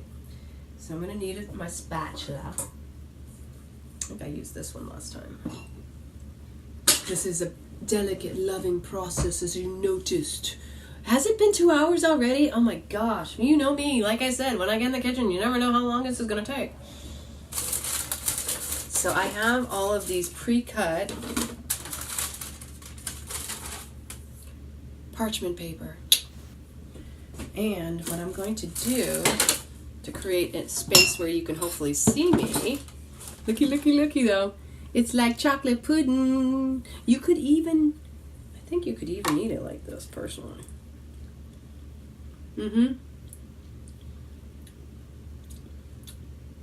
That is so good. I already know that's going to go very quickly. Send you lots of love, Shannon. Have an amazing evening. I'm going to pull this out. I've got a cutting board over here.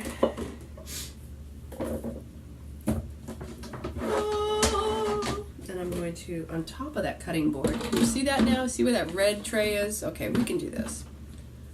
I wish I could raise it up a little bit more, but it's going to work just as is. So here we are. And I'm going to reuse these from the other day when I made the banana pancakes because the flavor's all banana. And I just used them and I didn't get rid of them because I knew I was going to use a dehydrator. Yes, peach pits are toxic as well as apple seeds, right? Some seeds are toxic and some are not. So this is how I roll. Can y'all see?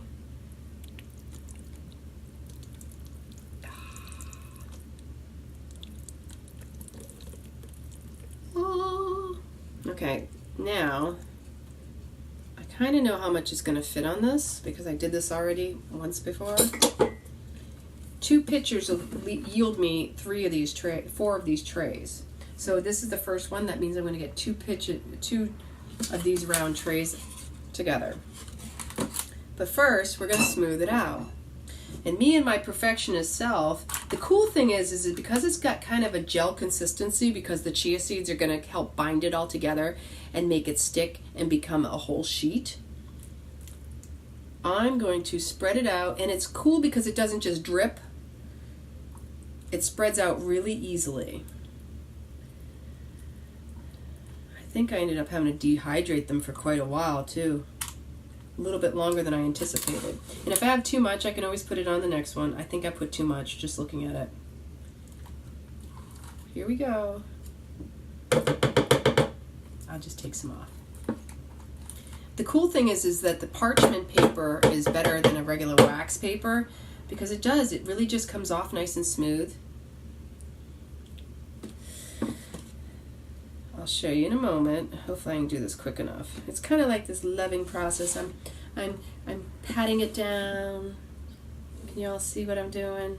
See, because there's a big hole in the center, which is what makes it kind of a pain, right?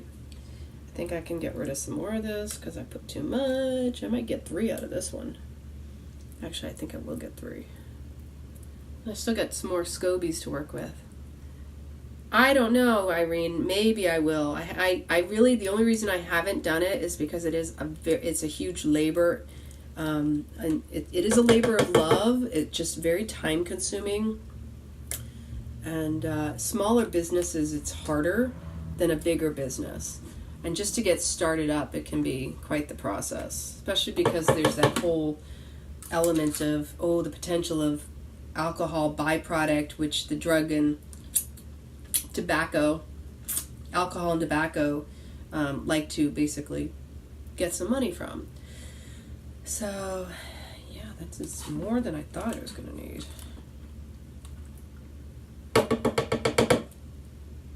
It's end up being very nice. So has anybody ever had kombucha jellies or... See, here's another thing. I was going to do gummies, but the problem with doing gummies means you're going to cook it. Because in order to create that form, you have to cook up the agar or whatever it is in order to create that stick, that little hard candy gummy. So whatever you make gummies with, unfortunately, in order to create that, it's kind of it ruins the probiotics. Is really my point.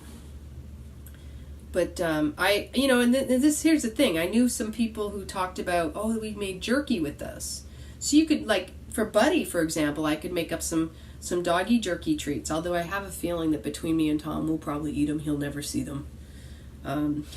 Because if it tastes good, it's kind of like getting sweet potatoes and thinking we're going to share them with Buddy and then we eat them. But he loves sweet potatoes.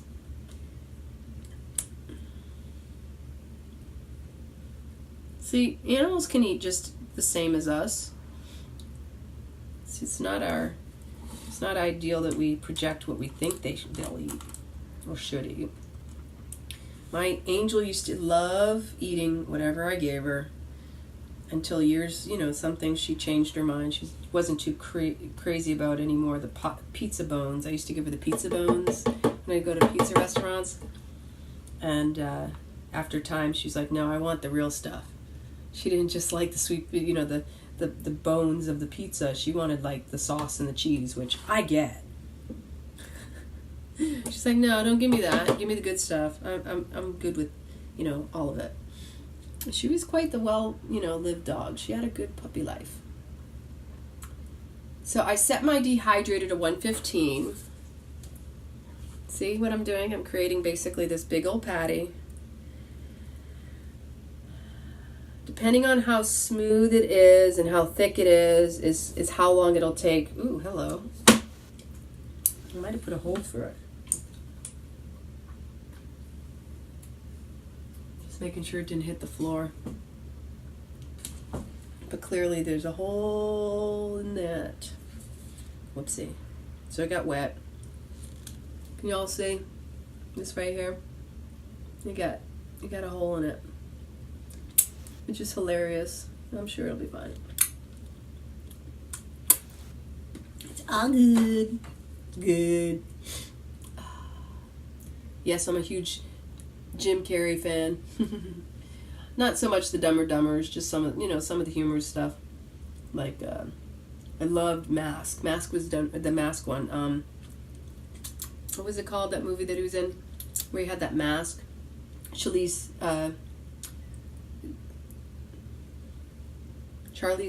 Theron. Yeah, she was in that. No, Diaz. Cameron Diaz was in that one. Wow, that was like a total getting two actresses mixed up. This is so much therapy.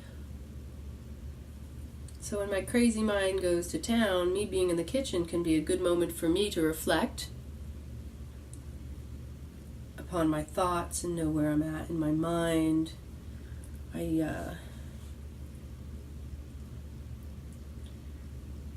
know this is going to be delicious, I can tell you that right now.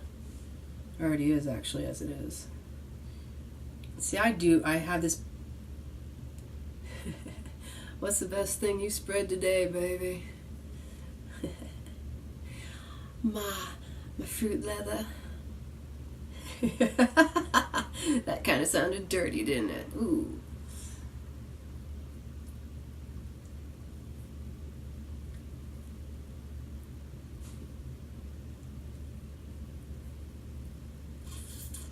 Ooh, this is like a work of loving art to me. There's always art in this home, and it's you have to appreciate all art, right? Especially the art you may be not appreciating because you don't understand it or get it, but you can still appreciate it, right? Especially when someone did it from their heart. Because when we love somebody, we want to make them happy, because we're happier the more happy they are, and it's just that beauty of play, the divine dance with your lover. Oh, thank you so much, Cheryl. I appreciate you for that. Who needs to watch TV when you got me? Oh, that's sweet. That's special. Oh, that makes me feel really good.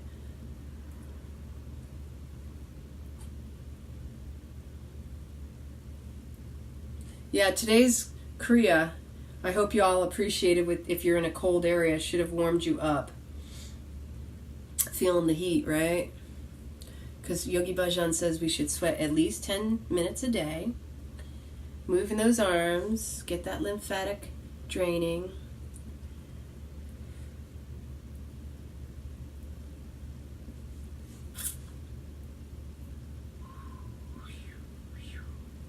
This is so pretty. It's like a big donut in a way. It's kind of like a donut. It's kind of like this chocolate, smooth mousse. And yeah, I actually take a little bit of extra time just because I want it to be completely even so that the drying will be consistent. That's key, right? See you later, Irene. Probably still be here an hour. Maybe less. Maybe we'll make it 2.5 hours tonight. If anybody wants to join me and say hi, please let me know. You know I love to meet people on here. In person on a live is always fun. So don't feel too shy. I won't bite, I promise. Unless you want me to. Hey! Tom might be getting hungry. If I spend too much time in the kitchen. Wait, I gotta show this because I'm almost done.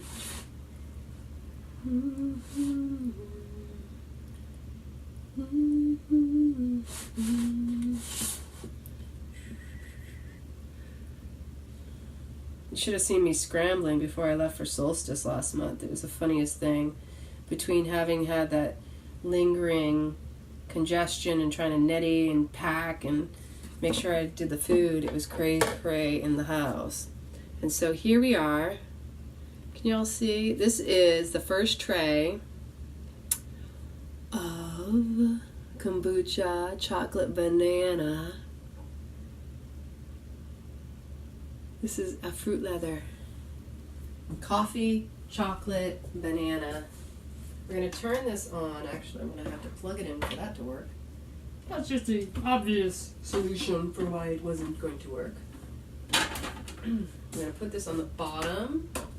I'm going to just turn it on. I'm just going to put 10 hours. I already know it's going to take 10 hours. And in the middle, I have to, like in 5 hours time, roughly, 8:23, oh well, in the early morning hours, I'm going to have to wake up and flip it. And so then you hit set, and you got 115 is the setting. You hit on, and it'll just start. And just let that first tray already begin the process. So next. So I've got 3 pre-cut up, ready to go sheets. Again, we're going to pour. Nice. Ooh, that's plenty. We'll start with that, and then if we need more, otherwise that might go in the next batch. Looky, so I get to spread that all around. Watch it wiggle, see it jiggle. Wasn't that a Jell-O commercial? Does anybody remember that? Watch it wiggle, see it jiggle. Oh! It's a Jell-O king, Jell-O queen.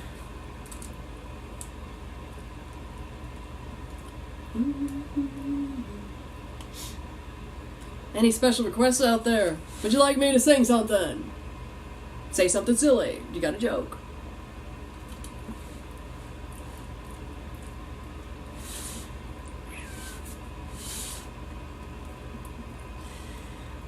Oh, hola. What do you mean, holla? I said holla. No, I heard holla. The chocolate's kicking in. I've been my normal nature to be silly anyway. Alright, honey. We'll see you later. I'll probably still be here.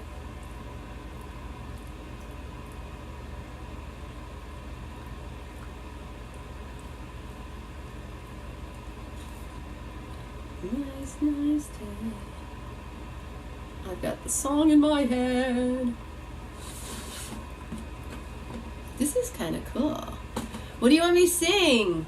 I ekong har satnam karta purinirabo nirve akamurit hajni sevangur prasajak ad such jugad such heavy such naniko sipi such. Ani, I can do this with or without the chocolates. I crack myself up on a daily basis. And if you haven't watched me before, everything in my house gets licked. Even Tom will attest to that. He leaves me his bowl when it's lickable. Pretty much everything in the house is lickable.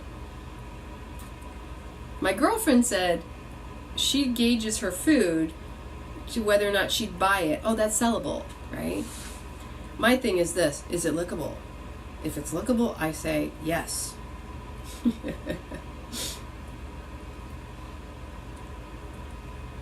I have too much on this one too.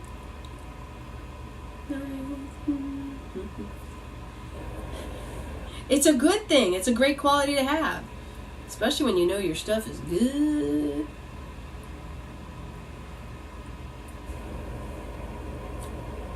I am a true foodie from way back. I like to eat. I keep on eating. I don't eat a lot. I actually don't.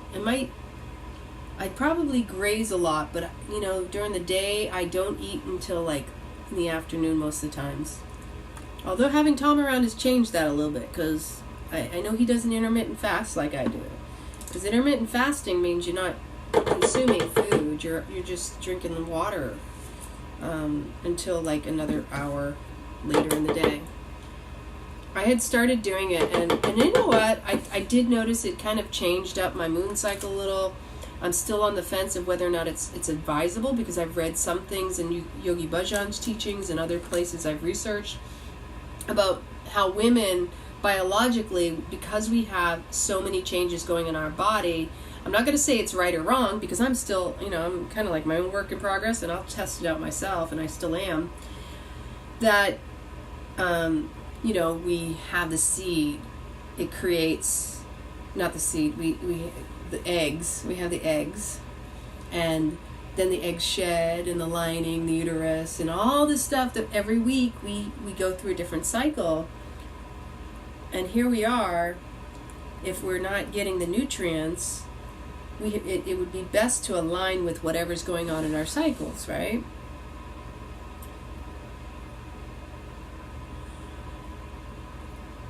And again, that's tapping into your body's wisdom, right? Exactly, Cheryl. Totally changes it. And I've noticed, I mean, when I cleaned up my diet and I went mostly raw vegan, like, in the beginning, I was so clean, like clockwork, all of my life. I've been month to month. I've known when it was going to happen, never had accidents because I just knew my body. And that was long before I even changed my eating habits. I mean, that goes back since I was a little girl. But since, doing this, more clean, plant-based, whole foods, I find that I was only getting them every 2 months. So every 2 months, there's my cycle. And I was kind of happy with that because I knew I was clean to the point where my body didn't need to, release or cleanse. Because for women, technically, the way I understand it in my own body, that our cycle, our shedding of the lining, is not just the fact that we didn't actually fertilize the seed, but so much as that our bodies are that clean, there's no need to release, or there's no toxic buildup to be released in that form as well. So it's also another form of detoxifying in my mind, or releasing whatever the body did not utilize and was necessary. And that's not a bad thing. But I know I still ovulate even when I'm not, so that can be tricky. Is trying to figure out, you're more likely to be able to track your ovulation than you are necessarily your moon cycle and your menstruation. That's my experience, at least. Because you know what that feels like, right, ladies? Some do and some don't.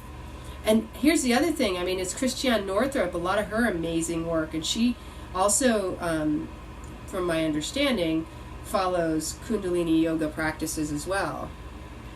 I got a little extra over here. So, going back to the intermittent fasting. Oh, wait, before I finish that. Oh my gosh, that's so tasty. To go back to Christiane Northrup, what she wrote in one of her books, and I love her because she's a true women's doctor, gynecologist, from the perspective of, I'm a woman, I know my body, right? She was saying that when we have sexual abuse or traumas in our lives, a lot of times that also is part of the factor of unhealed wounds, that we are experiencing menstruation cramps, right? She talks about healing the abuse. And I had that for years. I had a lot of cramping because of, obviously unhealed stuff from my childhood that I've spoken about in depth on my page and live videos. And I'll do another video again. And I thought that was really powerful to read that because it made so much sense. And then as I healed myself of those traumas, see, I'm still spreading the love. As I healed those traumas, I found that the PMS, all of that stuff is not what it was before. I really don't get cramps anymore. I can't remember the last time I had really bad cramps. Sometimes I get pressure. Sometimes I have emotional, I'm very intuitive. I mean, all women were more intuitive during our moon cycles, ladies. So, and the reason that women came together for red tents was because of the weakening of our immune systems and because of our awareness and intuition, was that honoring of that time, that sacred space. The psoas, oh my God, the psoas is like the most emotional, fibrous, it's really not a muscle, is it? It's amazing. When the psoas, the psoa is so as hell. When it's tight, it's tight. I know, my psoas, let me tell you, so I would go, I have a friend, fellow yoga teacher as well, who does Thai massage. And when I was first getting my first massages, this is before the cramps went away, let me tell you. And he would get in there. If you've ever had a Thai massage and they get up in there, they get real deep, because you know the insertion point comes around from here inside through and goes down through the groin, and it's right up in here, this hip area, that it's like you get right up in there, man, that releases some stuff emotionally. It's painful. You have to breathe through it and relax into it, because otherwise all you're going to do is create more pain as you tense up and resist that pain. So you have to still kind of feel the pain to allow it to move, right? And you have to breathe into it and just honor and allow that pain to come through. Because you know what? All pain is a resistance of letting the energy move and go through you. So life is meant to be experienced through you, you know, not us holding on to each and every experience like we need to label and put it in boxes and all that. So I think this is the next one to go in. It's okay if it's a little thicker.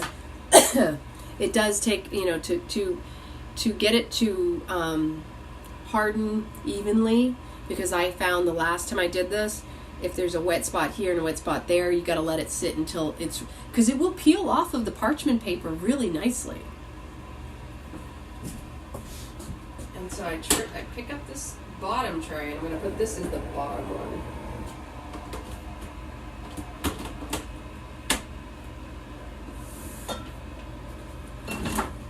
Oops, bananas are falling. Tomatoes going next. We got all sorts of stuff going on in the kitchen. If you're still just tuning in, please let me know where you're tuning in from, and let me know where you're at and what you're doing in your kitchen. What are you having to eat tonight? I'm going to be hungry after doing all this. So this is one more. So far we're going to have... Ooh, shoot. I should be able to finish this off on this. Ooh, it's going to be meshy. That's what makes this so interesting. So now we get an empty pitcher, technically. I think I've got enough for this whole tray. Looks like I'm going to have to cut some more parchment paper, though. Ooh. See, this is the cool thing. It's so jelly-like, no, literally like jelly, that when you're spreading it, even if it, like, goes off the paper, it doesn't fall through it. It's kind of like as if there was, I think the last one I made, now that I think about it, I meant to put some coconut oil in it, but that's okay. You don't need to have coconut oil. The chia seed really helps bind and gel it better. You could use flax as well. I don't think I used flax last time.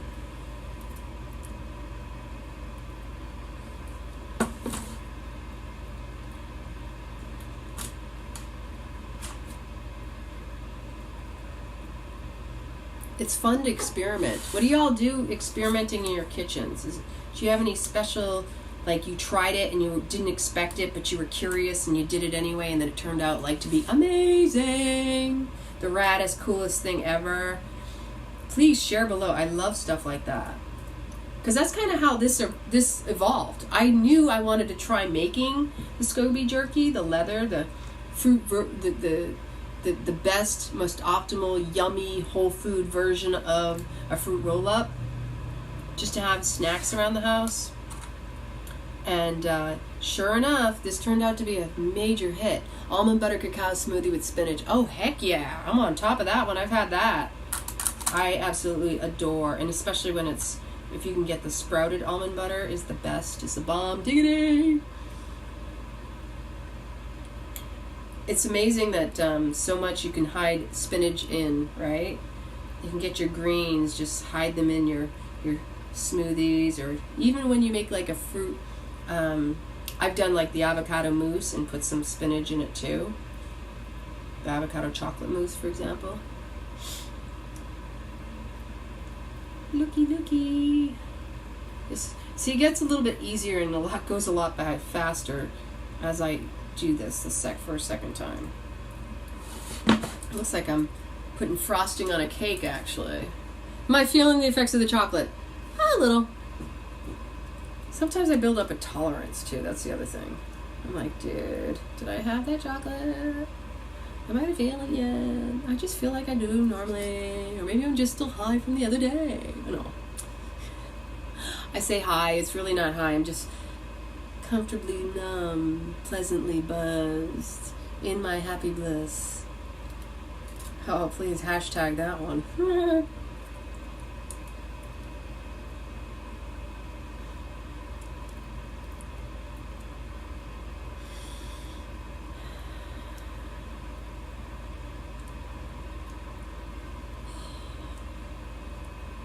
Is anybody else feeling the effects of my chocolate out there?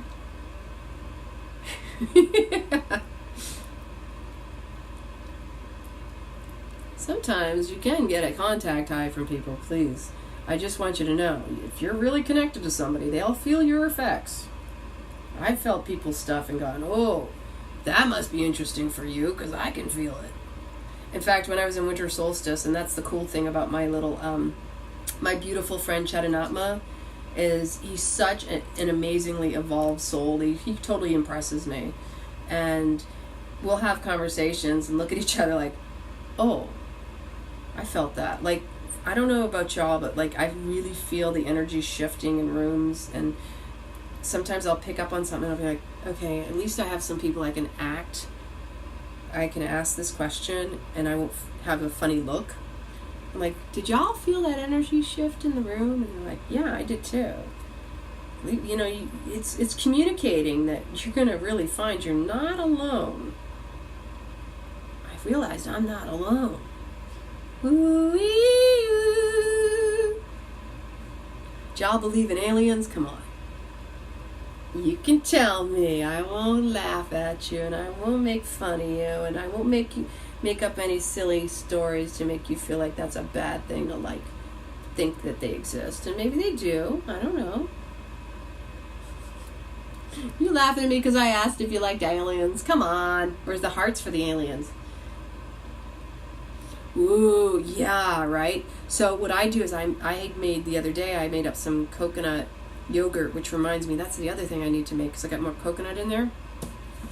And I usually make a batch of vanilla coconut yogurt and then a batch of the chocolate coconut yogurt.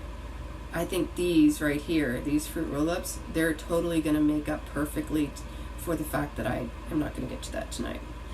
And the cool thing is because it's so darn cold here, running that dehydrator is going to add a little heat to the kitchen, unless I put something in the oven, which I don't think I'm going to. But that could still happen too. There's a lot more in this one than I thought there was when I was starting to spread it. This is me as perfectionist because, again, this is all a labor of love.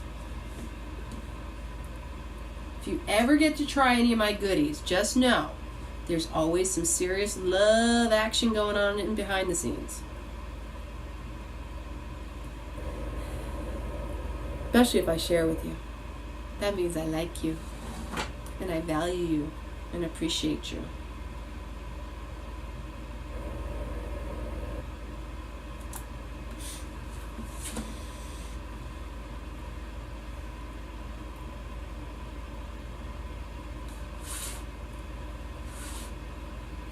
Oh, I'm in the mood for love. Simply because you're near me. You're the one that I want. The one that I want. The one that I want. Ooh, ooh, ooh, the one I need. Oh, yes, indeed. You're the one that I love. Ooh, ooh, ooh. See, it's cute little things like that that really make my heart happy. And Tom likes to surprise me, and it makes me so giddy and silly. Like, sometimes he'll say, oh, I got something. I'm like, am I going to have to wait for a surprise, or can you tell me now? Because he does that.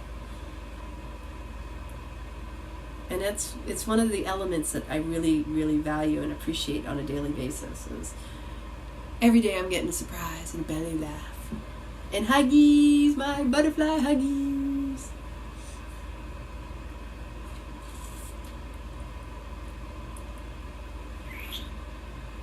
Oh, I'm spreading this with some serious love tonight.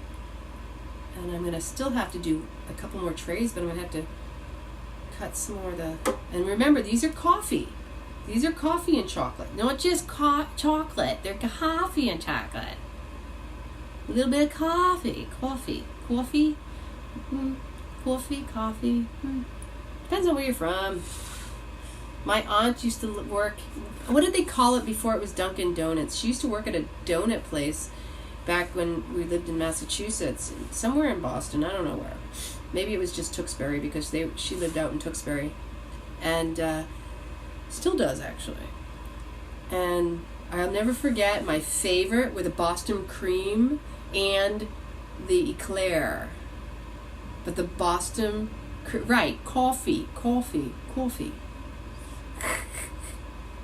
And those Boston eclairs, or the eclairs and the Boston cream pie. So I know cream pies were my dad's favorite. I had a lot of similar favorites to my dad, basically. Still do, I just don't eat them anymore.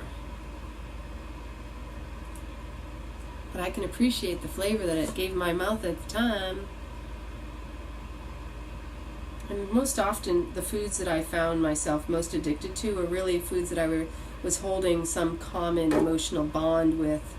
Family, friends, events, experiences throughout the course of my life. I mean, that's what I learned, is that's what addiction is. And yeah, I did that. Last tray of this batch. Beautiful baby. I know you want to see my finished product probably tomorrow sometime.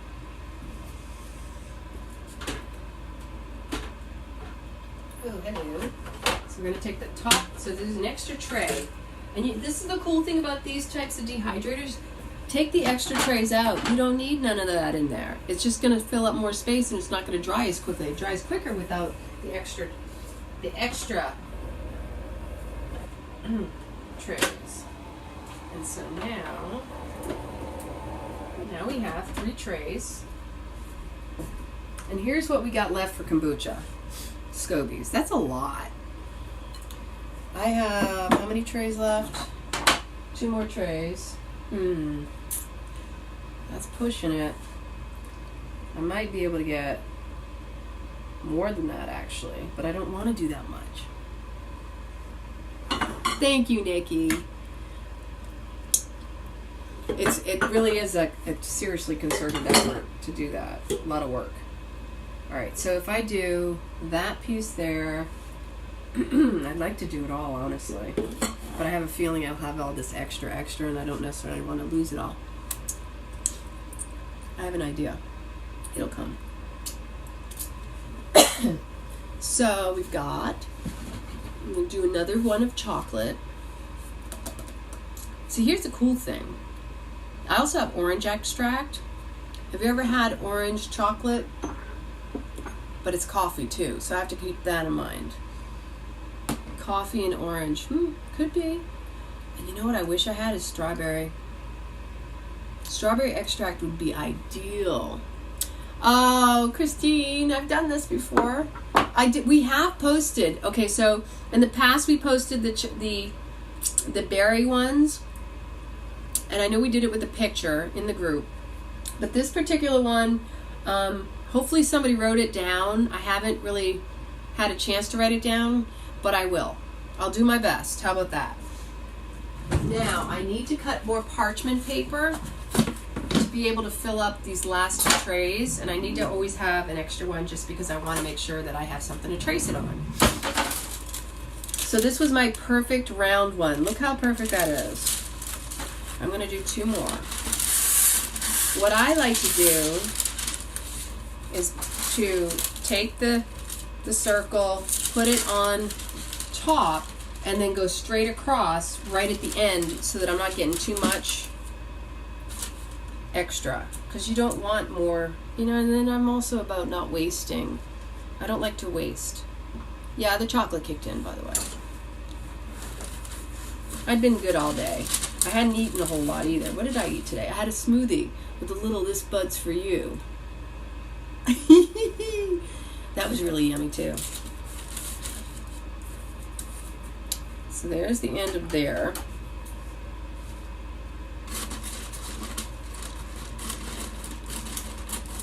going straight across. Come on, baby. There we go. And now what I'll do is I'll take the long one and I'll just go straight across this so that the next one I cut is matched up. I guess I could use my left hand. It might be just as easy. Probably easier.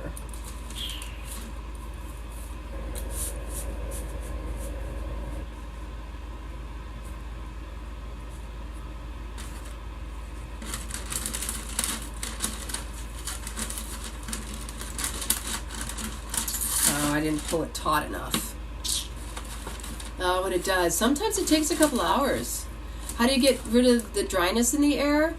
I have the heater on at the moment.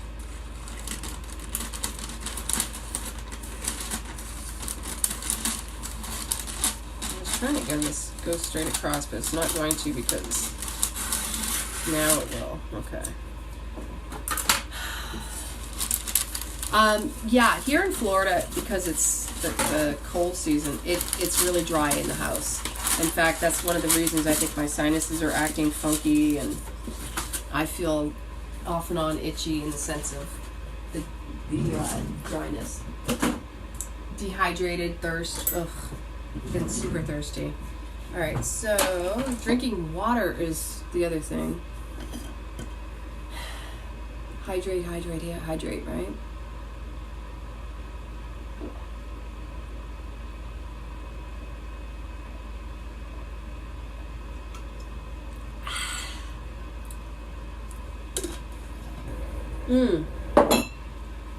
So here's what we got for SCOBY going on, and I really want to do the whole thing, just because I don't want to deal with another bowl in the refrigerator, because it sits there sometimes for too long, and I need to take care of it now.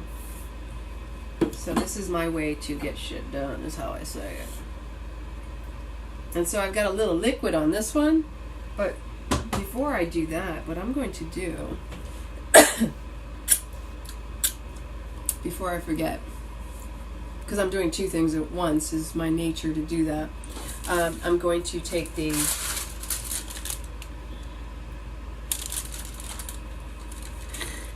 I know, same here. That's okay, I go off subject all the time.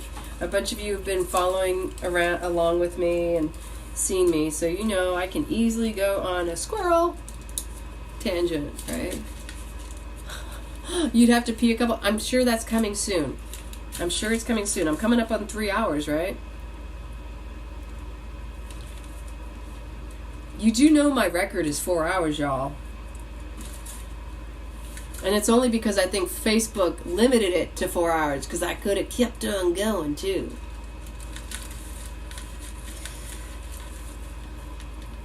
I'm trying to match up. So what I do, this is just me, I match it up on the top and the side, and then all I have to do is do that first cut around and then match up the rest of it, right?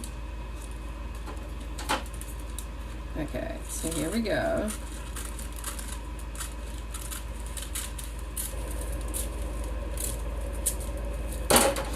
Then it goes in the recycling, because you know I'm all about my recycling. And we've got the first corner round.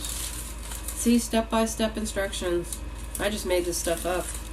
I thought, why not use parchment paper? I think that'd be more efficient than trying to find the sheets, because I have yet to find the sheets. Although we did order some, and if I'm really tempted, I would cut them, but I don't want to ruin them. Especially if I use them in the oven. You can use those in the oven. The thing is, too, is even with the kale chips, I'm not sure I can even use that dehydrator because they're not stackable enough.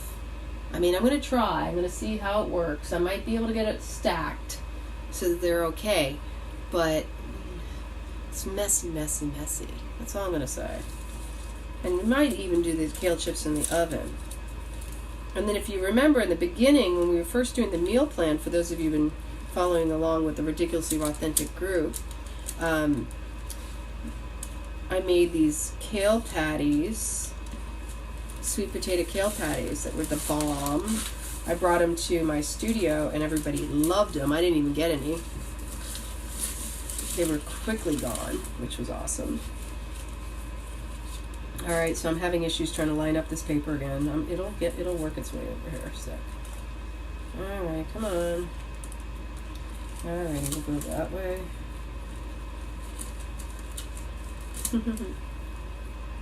Okay, so now we're in the other corner. Hopefully, and sometimes my cut is not perfect. Okay, I have jagged edges and they come up on the sides of the dehydrator shelves, but it's okay. It always works out in the end, right? Got to keep the two, because I got two papers underneath here, which in itself can create the mess up on the cutting.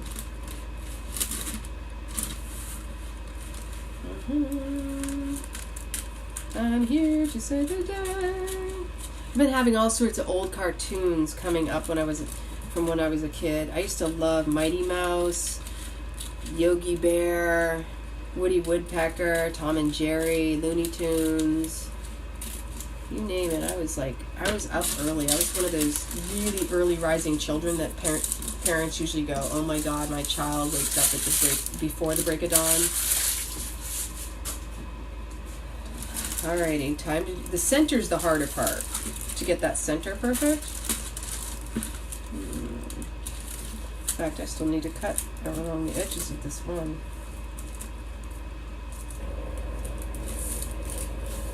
Let me get a pen, see if a pen would work, or a pencil.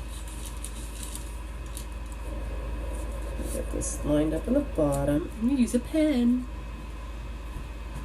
See, I got a pen. Alright.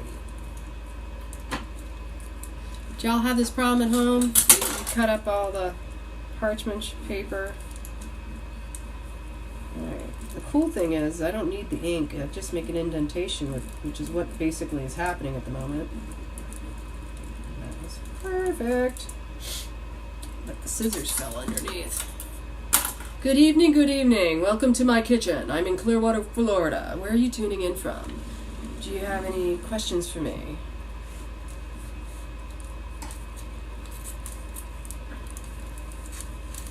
I'm making kombucha, SCOBYs. Been playing in the kitchen with kombucha tonight. Coffee kombucha. Coffee. I'm originally a New Englander from Boston, Massachusetts, but my parents moved us to northern Maine because the crime got really, really bad in the late 70s, early 80s. So I think we moved up there in the beginning of 1981. I spent over 10 years in the Air Force as a systems engineer, computer systems operator. I mean, the title doesn't really matter. I was a geek. I still speak geek. And like I was saying earlier in my story about how Tom and I met, that ultimately, if you're even considering as using social media as a platform to grow your business, you really want to get in on his marketing tips and techniques, because I get to see it from the back end. And he doesn't sleep as much as he should. But I'm not here to tell anybody what they need. I just hold the space and allow people to process and be. Because what I think he needs may not be what he needs. I don't know. That's just basically, we all talk out our butts. We all, right? Opinions, everybody's got one. And that's a judgment, is what an opinion is, based on your own personal experience, belief system, behaviors. So ultimately, opinions are like, buttholes. We all got them, so we're all speaking out of them. Just saying. Sometimes we just want to have our opinion heard, and then we want to impose it on someone. Come on, let's get off the bandwagon. Doesn't serve anybody if they're not listening. Okay. It's time for the hole in the center. Let's see if I can get this to go around. Get that out of the way. So now I'm carving a hole in the center of my parchment paper.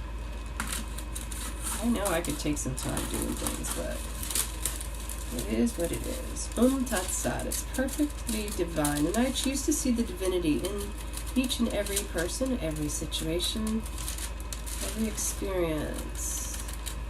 Because that divinity is always serving me at every moment in time. Looky, looky.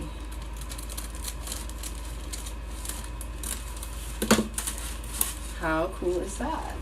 So now we have 3 round circles. Ha ha ha ha ha ha.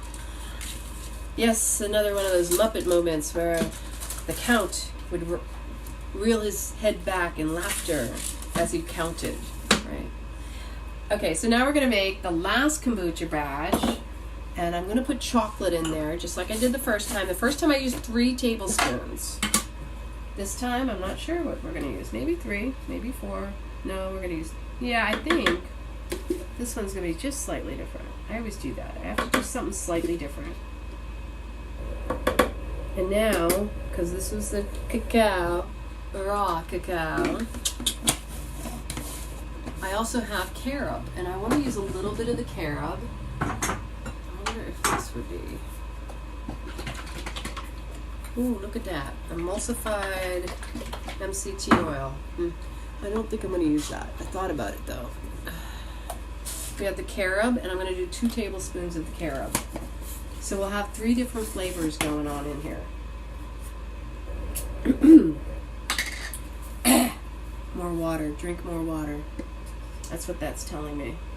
So there are 2 heaping tablespoons, let's say. It's probably more like 3 in the end. It's all perfect. Then, you know, you gotta have the chia seeds. Oh, and this is definitely vanilla. I'm gonna put a little bit of vanilla bean in this as well. We'll say half a teaspoon. Not even that, maybe a 1/4 teaspoon. Yeah, Bear Bunny, I'm still on. I'm making kombucha fruit leathers. And these are with the coffee kombucha, chocolate, bananas, chia seeds. Yummy! So if you've never done this, this is something fun to do. And of course, I'm sharing with all of you.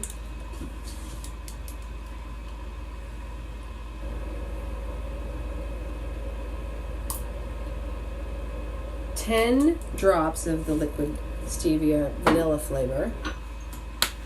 5 drops of the butterscotch. 1, 2, 3, 4, 5, 6, 7, 8, 9, 10, 11. Dun, dun, dun. I swear, I think that was Electric Company. And so you could even put like a different extract in there. The first one I did almond. Maybe the almond I love. This is anise. We're gonna do 3 of this. 1, 2, 3. 3 squirts. I know, this is so much fun. I really love doing this. I mean, who doesn't love sharing their stuff, their creations? It's just natural. I'm gonna put some nutmeg. I didn't put cinnamon or anything in the other one. Oh, I forgot to put ginger in the other one. That's what I forgot. I'm putting ginger in this one. Because I got all this fresh ginger the other day at San Juan. So of course I have to put ginger. Oh, and you know what I really need to do, and I keep forgetting, because I got lazy and I thought, oh, well, I'm feeling better, so I don't need to do this. This is my turmeric. So I have this white turmeric. It's actually pretty powerful stuff. Where'd my knife go? My knife is, that'll work. So this stuff, oh my gosh. I got this at the farmer's market a couple weeks back. I'm serious. The whole thing, Marabani, you're going to find that I got even sillier as I got along. So I've been known to go, for hours in the kitchen. Because this is like my passion, one of many. So I'm taking the skin off of this. Look at this coloring. You see, like it's so on the kitchen counter top. This white ginger, it's almost green actually, because it's so fresh. And I'd already had the orange, and most of us have had the orange. I've had the purple one as well, or it's called black, but it's purple. It's like it's pretty purple. They're super floral flavors, by the way. Nothing like, I mean, apparently white is supposed to be the most potent and powerful. You can make, what do you call it? You can make a poultice, you know, like put it on topically for pain. And I've been forgetting to take it, as well as for the anti-inflammatory benefits. Look at this. Yeah, I take care of my nails too, so there's no junk underneath them. Right? So isn't that rad? It's super, I mean, but when you eat it, it's gonna make your, if you're not able, it's not the same ginger that I'm aware of. This is turmeric. This is white turmeric. Look at the difference. Now this is ginger. Wait, sorry. Ginger, it's more yellow. This is kind of, it's funky. Now when I put this in my mouth, I'm going to have to take some of this quickly. It's so potent. It's like eating a really, really pungent flower. It's the best way I can describe it. Should have seen Tom's face when he tried it. Same thing, I was pretty much the same way. Like, But if it's healthy for me and it's going to help, I'm all over it. I'll eat it.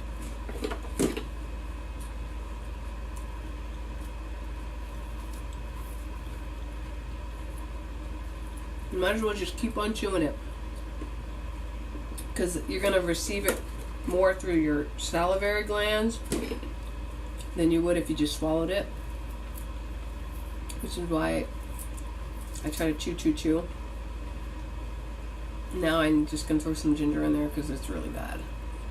Hey William, how are you? Congratulations for signing up with Tom on his marketing group. That is phenomenal. You are going to love it. I was just sharing that, coming from a Geek Speak background, that he's super impressive to me because I know how much work he's doing. Oops, wrong one. And I wouldn't want to do what he does personally, nor, even though I may be able to, I know myself, I truly honor that that's his gift. Just like my gift is being in the kitchen and making sure he gets fed yummies as much as possible. And he's super sweet too, because y'all, when I've been feeling crappy, he sticks me in the bed and he tucks me in the cloud, because it's what I call our love cloud.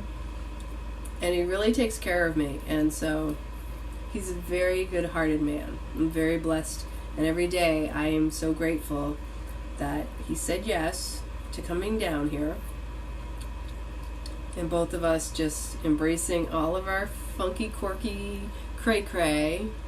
Because truly, I love every bit of his cray-cray, baboofas and all. Hot and steamies too.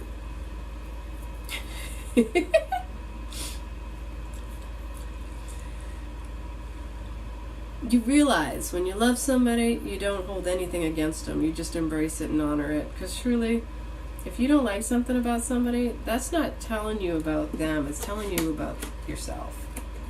It's telling you that you can't get over something, that you're so attached to a belief system of how things should be, and projecting it onto that person and how they should be more like whatever that is.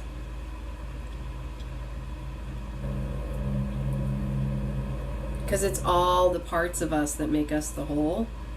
And you yourself, when you honor and own and appreciate your own stuff, your own quirkiness, trust me, all the fun, cray-cray quirkies that match your vibe will show up for you too. Perfectly.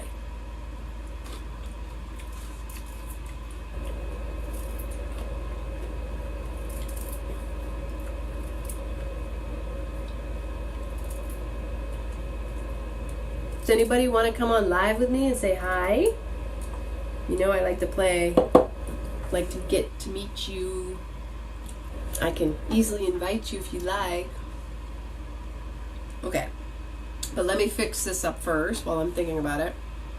All right, instead of the almond extract, this time I put the anise. I'm going to use a little bit of the lucuma flour.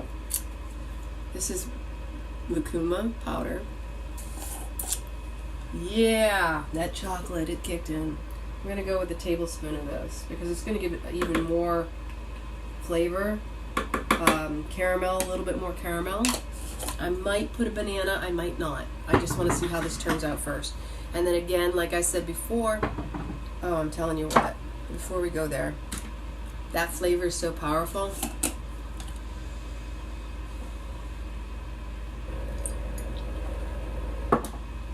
This is star anise powder.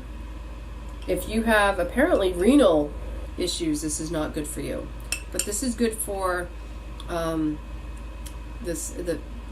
killing off bacteria. So if you have like a viral thing going on.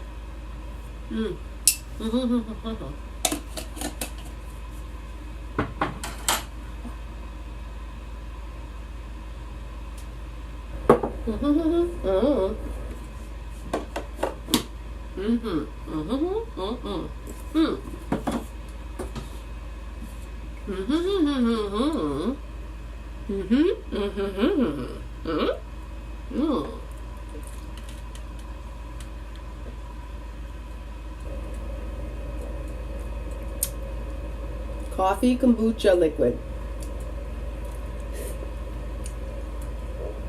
It's really, really yummy. So pardon me, I'm going to blend this up and then I'll invite you. Just give me a moment. I have to find the lid and see where everything's at. Ooh, hello.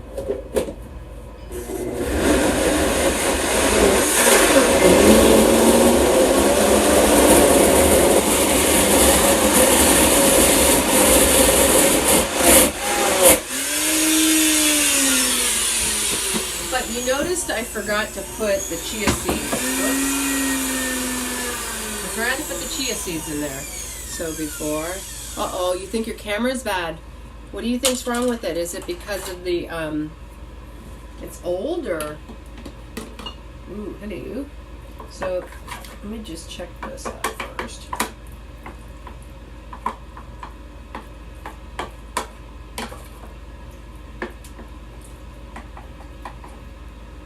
This is wild because it has such a strong coffee flavor smell to it.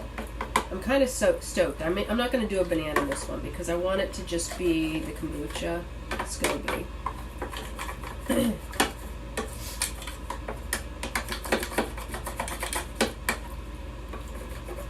Jibby jibby joo, I love you. Coffee, fruit leather. SCOBY, SCOBY. It's old. We can try, but I don't want to try if it's not gonna work either at the same time. I'm gonna 2, 3, one more.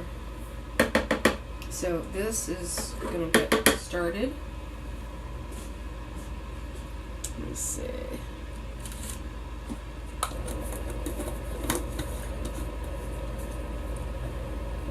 I tell you what, William, if you want to join, you're more than welcome. Here's what you need to do. Make sure your phone is horizontal and not vertical. Okay? Because if it's horizontal, we get the panorama, we go side by side. Hopefully you have an iPhone. And if it doesn't work, it doesn't work. We can just do our best and try, right?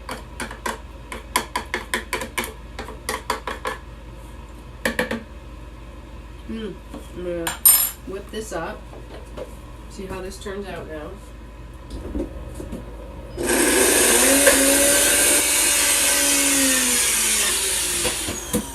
It does need a little water. I was kind of hoping I didn't need it, but let's do this. I'll check the messages in just a second. Oh yeah, it's gonna need some pushing down. Wish I'd remembered it before I put it on the blender. It's all good. This is how you learn. Through trial and error. That is what life is about. And not getting upset with yourself, but just going with the flow.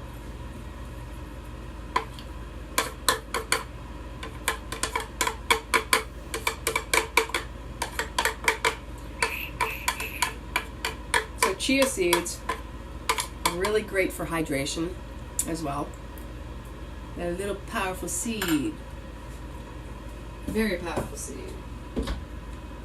to sustain the Aztecs down in the,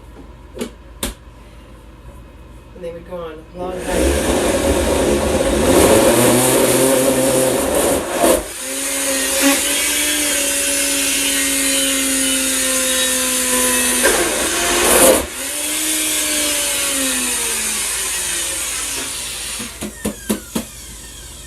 This is so rad. I mean, seriously, would you ever have thought? Oh, I can't wait to give you a big hug too, Mare Bonnie. You have to let me know when you're coming back down this way. That, or I'm in the process of manifesting coming out to summer solstice. I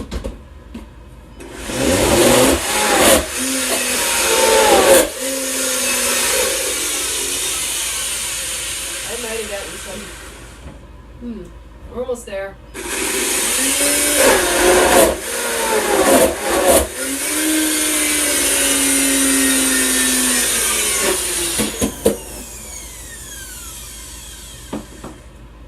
like jelly, baby. Just like jelly.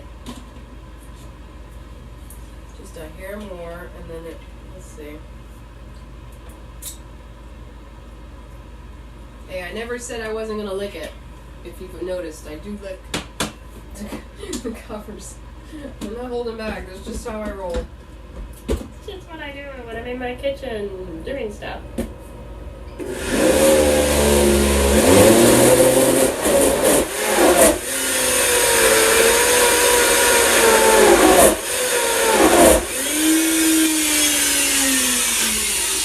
See, one of the keys is I want to make sure it's really well mixed because I put the chunks of ginger in there. I've never been to summer solstice. I've only been to winter.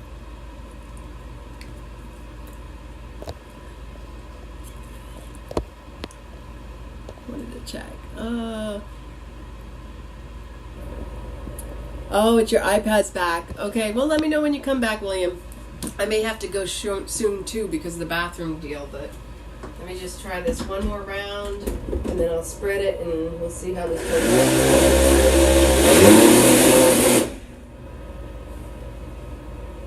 Well, something happened.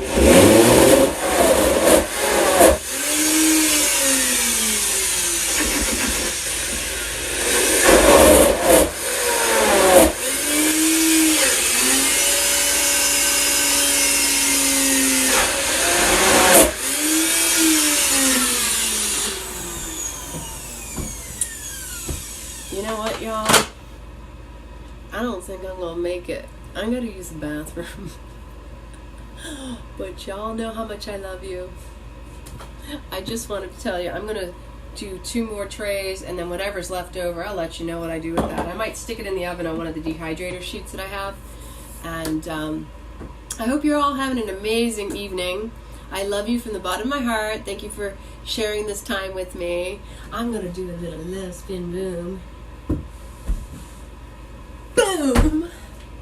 What? Keep it raw, stay rad. I love you.